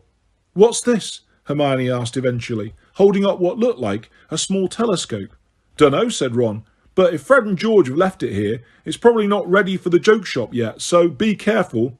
Your mum said the shop's going well, said Harry. Said Fred and George have got a real flair for business. That's an understatement, said Ron. They're raking in the galleons. I can't wait to see the place. We haven't been down to Diagon Alley yet, because Mum says Dad's got to be there for extra security, and he's been really busy at work, but it sounds excellent. And what about Percy? Asked Harry. The third eldest Weasley brother had fallen out with the rest of the family. Is he talking to your mum and dad again? Nope, said Ron. But he knows your dad was right all along about how Voldemort, him being back. Dumbledore says people find it far easier to forgive others for being wrong than being right, said Hermione. I heard them telling your mum. Ron. Sounds like the sort of mental thing Dumbledore would say, said Ron. He's going to be giving me private lessons this year, said Harry conversationally. Ron choked on his bit of toast, and Hermione gasped. You kept that quiet, said Ron. Only just remembered, said Harry honestly. He told me last night, in your broom shed. Blimey, private lessons with Dumbledore, said Ron, looking impressed. I wonder why he's... His voice trailed away. Harry saw him and Hermione exchange looks. Harry laid down his knife and fork, his heart beating rather fast, considering that all he was doing was sitting in bed. Dumbledore had said to do it. Why not now? He fixed his eyes on his fork, which was gleaming in the sunlight streaming onto his lap, and said, I don't know exactly why he's going to be giving me lessons, but I think it must be because of the prophecy. Neither Ron nor Hermione spoke. Harry had the impression that both had frozen. He continued, still speaking to his fork. You know, the one they were trying to steal at the ministry. Nobody knows what it said, though, said Hermione quickly. It got smashed. Although, the prophet says, began Ron, but Hermione said, shh. The prophet's got it right, said Harry, looking up at them both with a great effort. Hermione seemed frightened and Ron amazed. That glass ball that smashed wasn't the only record of the prophecy. I heard the whole thing in Dumbledore's office. He was the one the prophecy was made to, so he could tell me. From what it said, Harry took a deep breath. It looks like I'm the one who's got to finish off Voldemort. At least, it said neither of us could live while the other survives. The three of them gazed at each other in silence for a moment. Then there was a loud bang and Hermione vanished again in a puff of black smoke. Hermione! Shouted Harry and Ron. The breakfast tray slid to the floor with a crash. Hermione emerged, coughing, out of the smoke, clutching the telescope and sporting a brilliantly purple-black eye. I squeezed it, and it punched me, she gasped. And sure enough, they now saw a tiny fist on a long spring protruding from the end of the telescope. Don't worry, said Ron, who was plainly trying not to laugh. Mum will fix that. She's good at healing minor injuries. Oh, well, never mind that now, said Hermione hastily. Harry! Oh, Harry! She sat down on the edge of his bed again. We wondered after we got back from the ministry. Obviously, we didn't want to say anything to you, but from what Lucius Malfoy said about the prophecy, how it was about you and Voldemort, well, we thought it might be something like this. Oh, Harry! She stared at him, then whispered, Are you scared? Not as much as I was, said Harry. When I first heard it, I was... But now it seems as though I always knew I'd have to face him in the end. When we heard Dumbledore was collecting you in person, we thought he might be telling you something, or showing you something to do with the prophecy, said Ron eagerly. And we were kind of right, weren't we? He wouldn't be giving you lessons if he thought you were a goner. Wouldn't waste his time. He must think you've got a chance. That's true, said Hermione. I wonder what he'll teach you, Harry. Really advanced defensive magic, probably. Powerful counter-curses, anti-jinxes. Harry did not really listen. A warmth was spreading through him that had nothing to do with the sunlight. A tight obstruction in his chest seemed to be dissolving. He knew that Ron and Hermione were more shocked than they were letting on, but the mere fact that they were still there on either side of him, speaking bracing words of comfort, not shrinking from him as though he were contaminated or dangerous, was worth more than he could ever tell them. And evasive enchantments generally, concluded Hermione. Well, at least you know one lesson you'll be having this year. That's one more than Ron and me. I wonder when our owl results will be coming. Can't be long now. It's been a month, said Ron. Hang on, said Harry, as another part of the previous night's conversation came back to him. I think Dumbledore said our owl results will be coming today. Today, shrieked Hermione. Today? But why didn't you... Oh, my God, you should have said. She leapt to her feet. I'm going to see whether my owls have come. But when Harry arrived downstairs 10 minutes later, fully dressed and carrying his empty breakfast tray, it was to find Hermione sitting at the kitchen table in great agitation, while Mrs. Weasley tried to lessen her resemblance to half a panda. He just won't budge, Mrs. Weasley was saying anxiously, standing over Hermione with her wand in her hand and a copy of the Healer's Helpmate open at bruises, cuts and abrasions. This has always worked before, I just can't understand it. It'll be Fred and George's idea of a funny joke, making sure it can't come off, said Ginny. But it's got to come off, squeaked Hermione. I can't go around looking like this forever. You won't, dear. We'll find an antidote. Don't worry, said Mrs. Weasley soothingly. Bill told me our Fred and George are very amusing, said Fleur, smiling serenely. Yes, I can hardly breathe for laughing, snapped Hermione. She jumped up and started walking around and round the kitchen, twisting her fingers together. Mrs. Weasley, you're quite sure no owls have arrived this morning? Yes, dear, I'd have noticed, said Mrs. Weasley patiently. But it's barely 9. There's still plenty of time.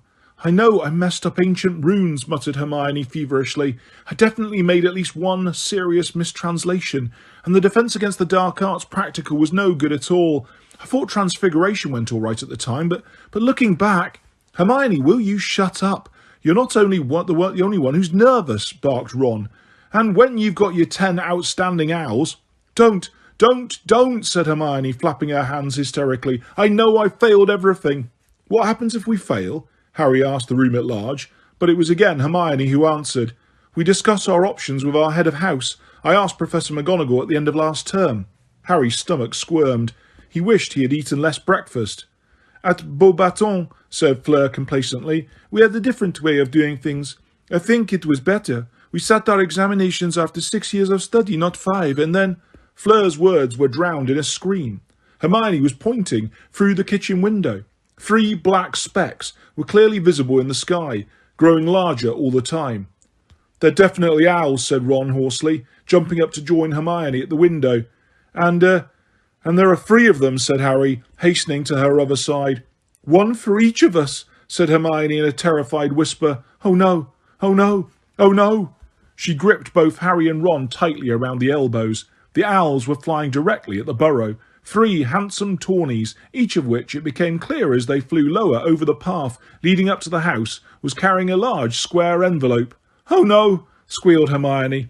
Mrs. Weasley squeezed past them and opened the kitchen window. 1, 2, 3. The owls soared through it and landed on the table in a neat line. All 3 of them lifted their right legs. Harry moved forwards. The letter addressed to him was tied to the leg of the owl in the middle. He untied it with fumbling fingers. To his left, Ron was trying to detach his own results. To his right, Hermione's hands were shaking so much she was making a whole owl tremble. Nobody in the kitchen spoke. At last, Harry managed to detach the envelope. He slit it open quickly and unfolded the parchment inside. Ordinary wizarding level results. Pass grades. Outstanding O. Exceeds expectations E. Acceptable A. Poor P. Dreadful D. Troll T. Harry James Potter has achieved Astronomy A. Care of magical creatures E. Charms E. Defense against the dark arts O. Divination P. Herbology E. History of magic D. Potions E. Transfiguration E. Harry read the parchment through several times, his breathing becoming easier with each reading. It was all right. He had always known that he would fail divination, and he had no chance of passing history of magic, given that he had collapsed halfway through the examination. But he had passed everything else. He ran his finger down the grades. He had passed well in transfiguration and herbology. He had even exceeded expectations at potions, and best of all, he'd achieved outstanding in defence against the dark arts. He looked around. Hermione had her back to him, and her head bent, but Ron was looking delighted. Only failed divination and history of magic, and who cares about them? He said happily to Harry. Here, swap. Harry glanced down Ron's grades. There was no outstandings there. Knew you'd be top in defence against the dark arts, said Ron, punching Harry in the shoulder. We've done all right, haven't we? Well done, said Mrs. Weasley proudly, ruffling Ron's hair. 7 owls. That's more than Fred and George got together. Hermione, said Ginny tentatively, for Hermione still hadn't turned around. How did you do? Not bad, said Hermione in a small voice. Oh, come off it, said Ron, striding over to her and whipping her results out of her hand. Yup. 9 outstandings and 1 exceeds expectations in defence against the dark arts. He looked down at her, half amused, half exasperated. You're actually disappointed, aren't you? Hermione shook her head, but Harry laughed. Well, we're Newt students now, grinned Ron. Mum, are there any more sausages? Harry looked back down at his results. They were as good as he could have hoped for. He felt just one tiny twinge of regret. This was the end of his ambition to become an Auror. He had not secured the required potions grade. He had known all along that he wouldn't, but he still felt a sinking in his stomach as he looked again at the small black E. It was odd, really, seeing that it had been a Death Eater in disguise who had first told Harry he would make a good Auror, but somehow the idea had taken hold of him, and he couldn't really think of anything else he would like to be. Moreover, it had seemed the right destiny for him since he had heard the prophecy a month ago. Neither can live while the other survives. Wouldn't he be living up to the prophecy and giving himself the best chance of survival if he joined those highly trained wizards whose job it was to find and kill Voldemort?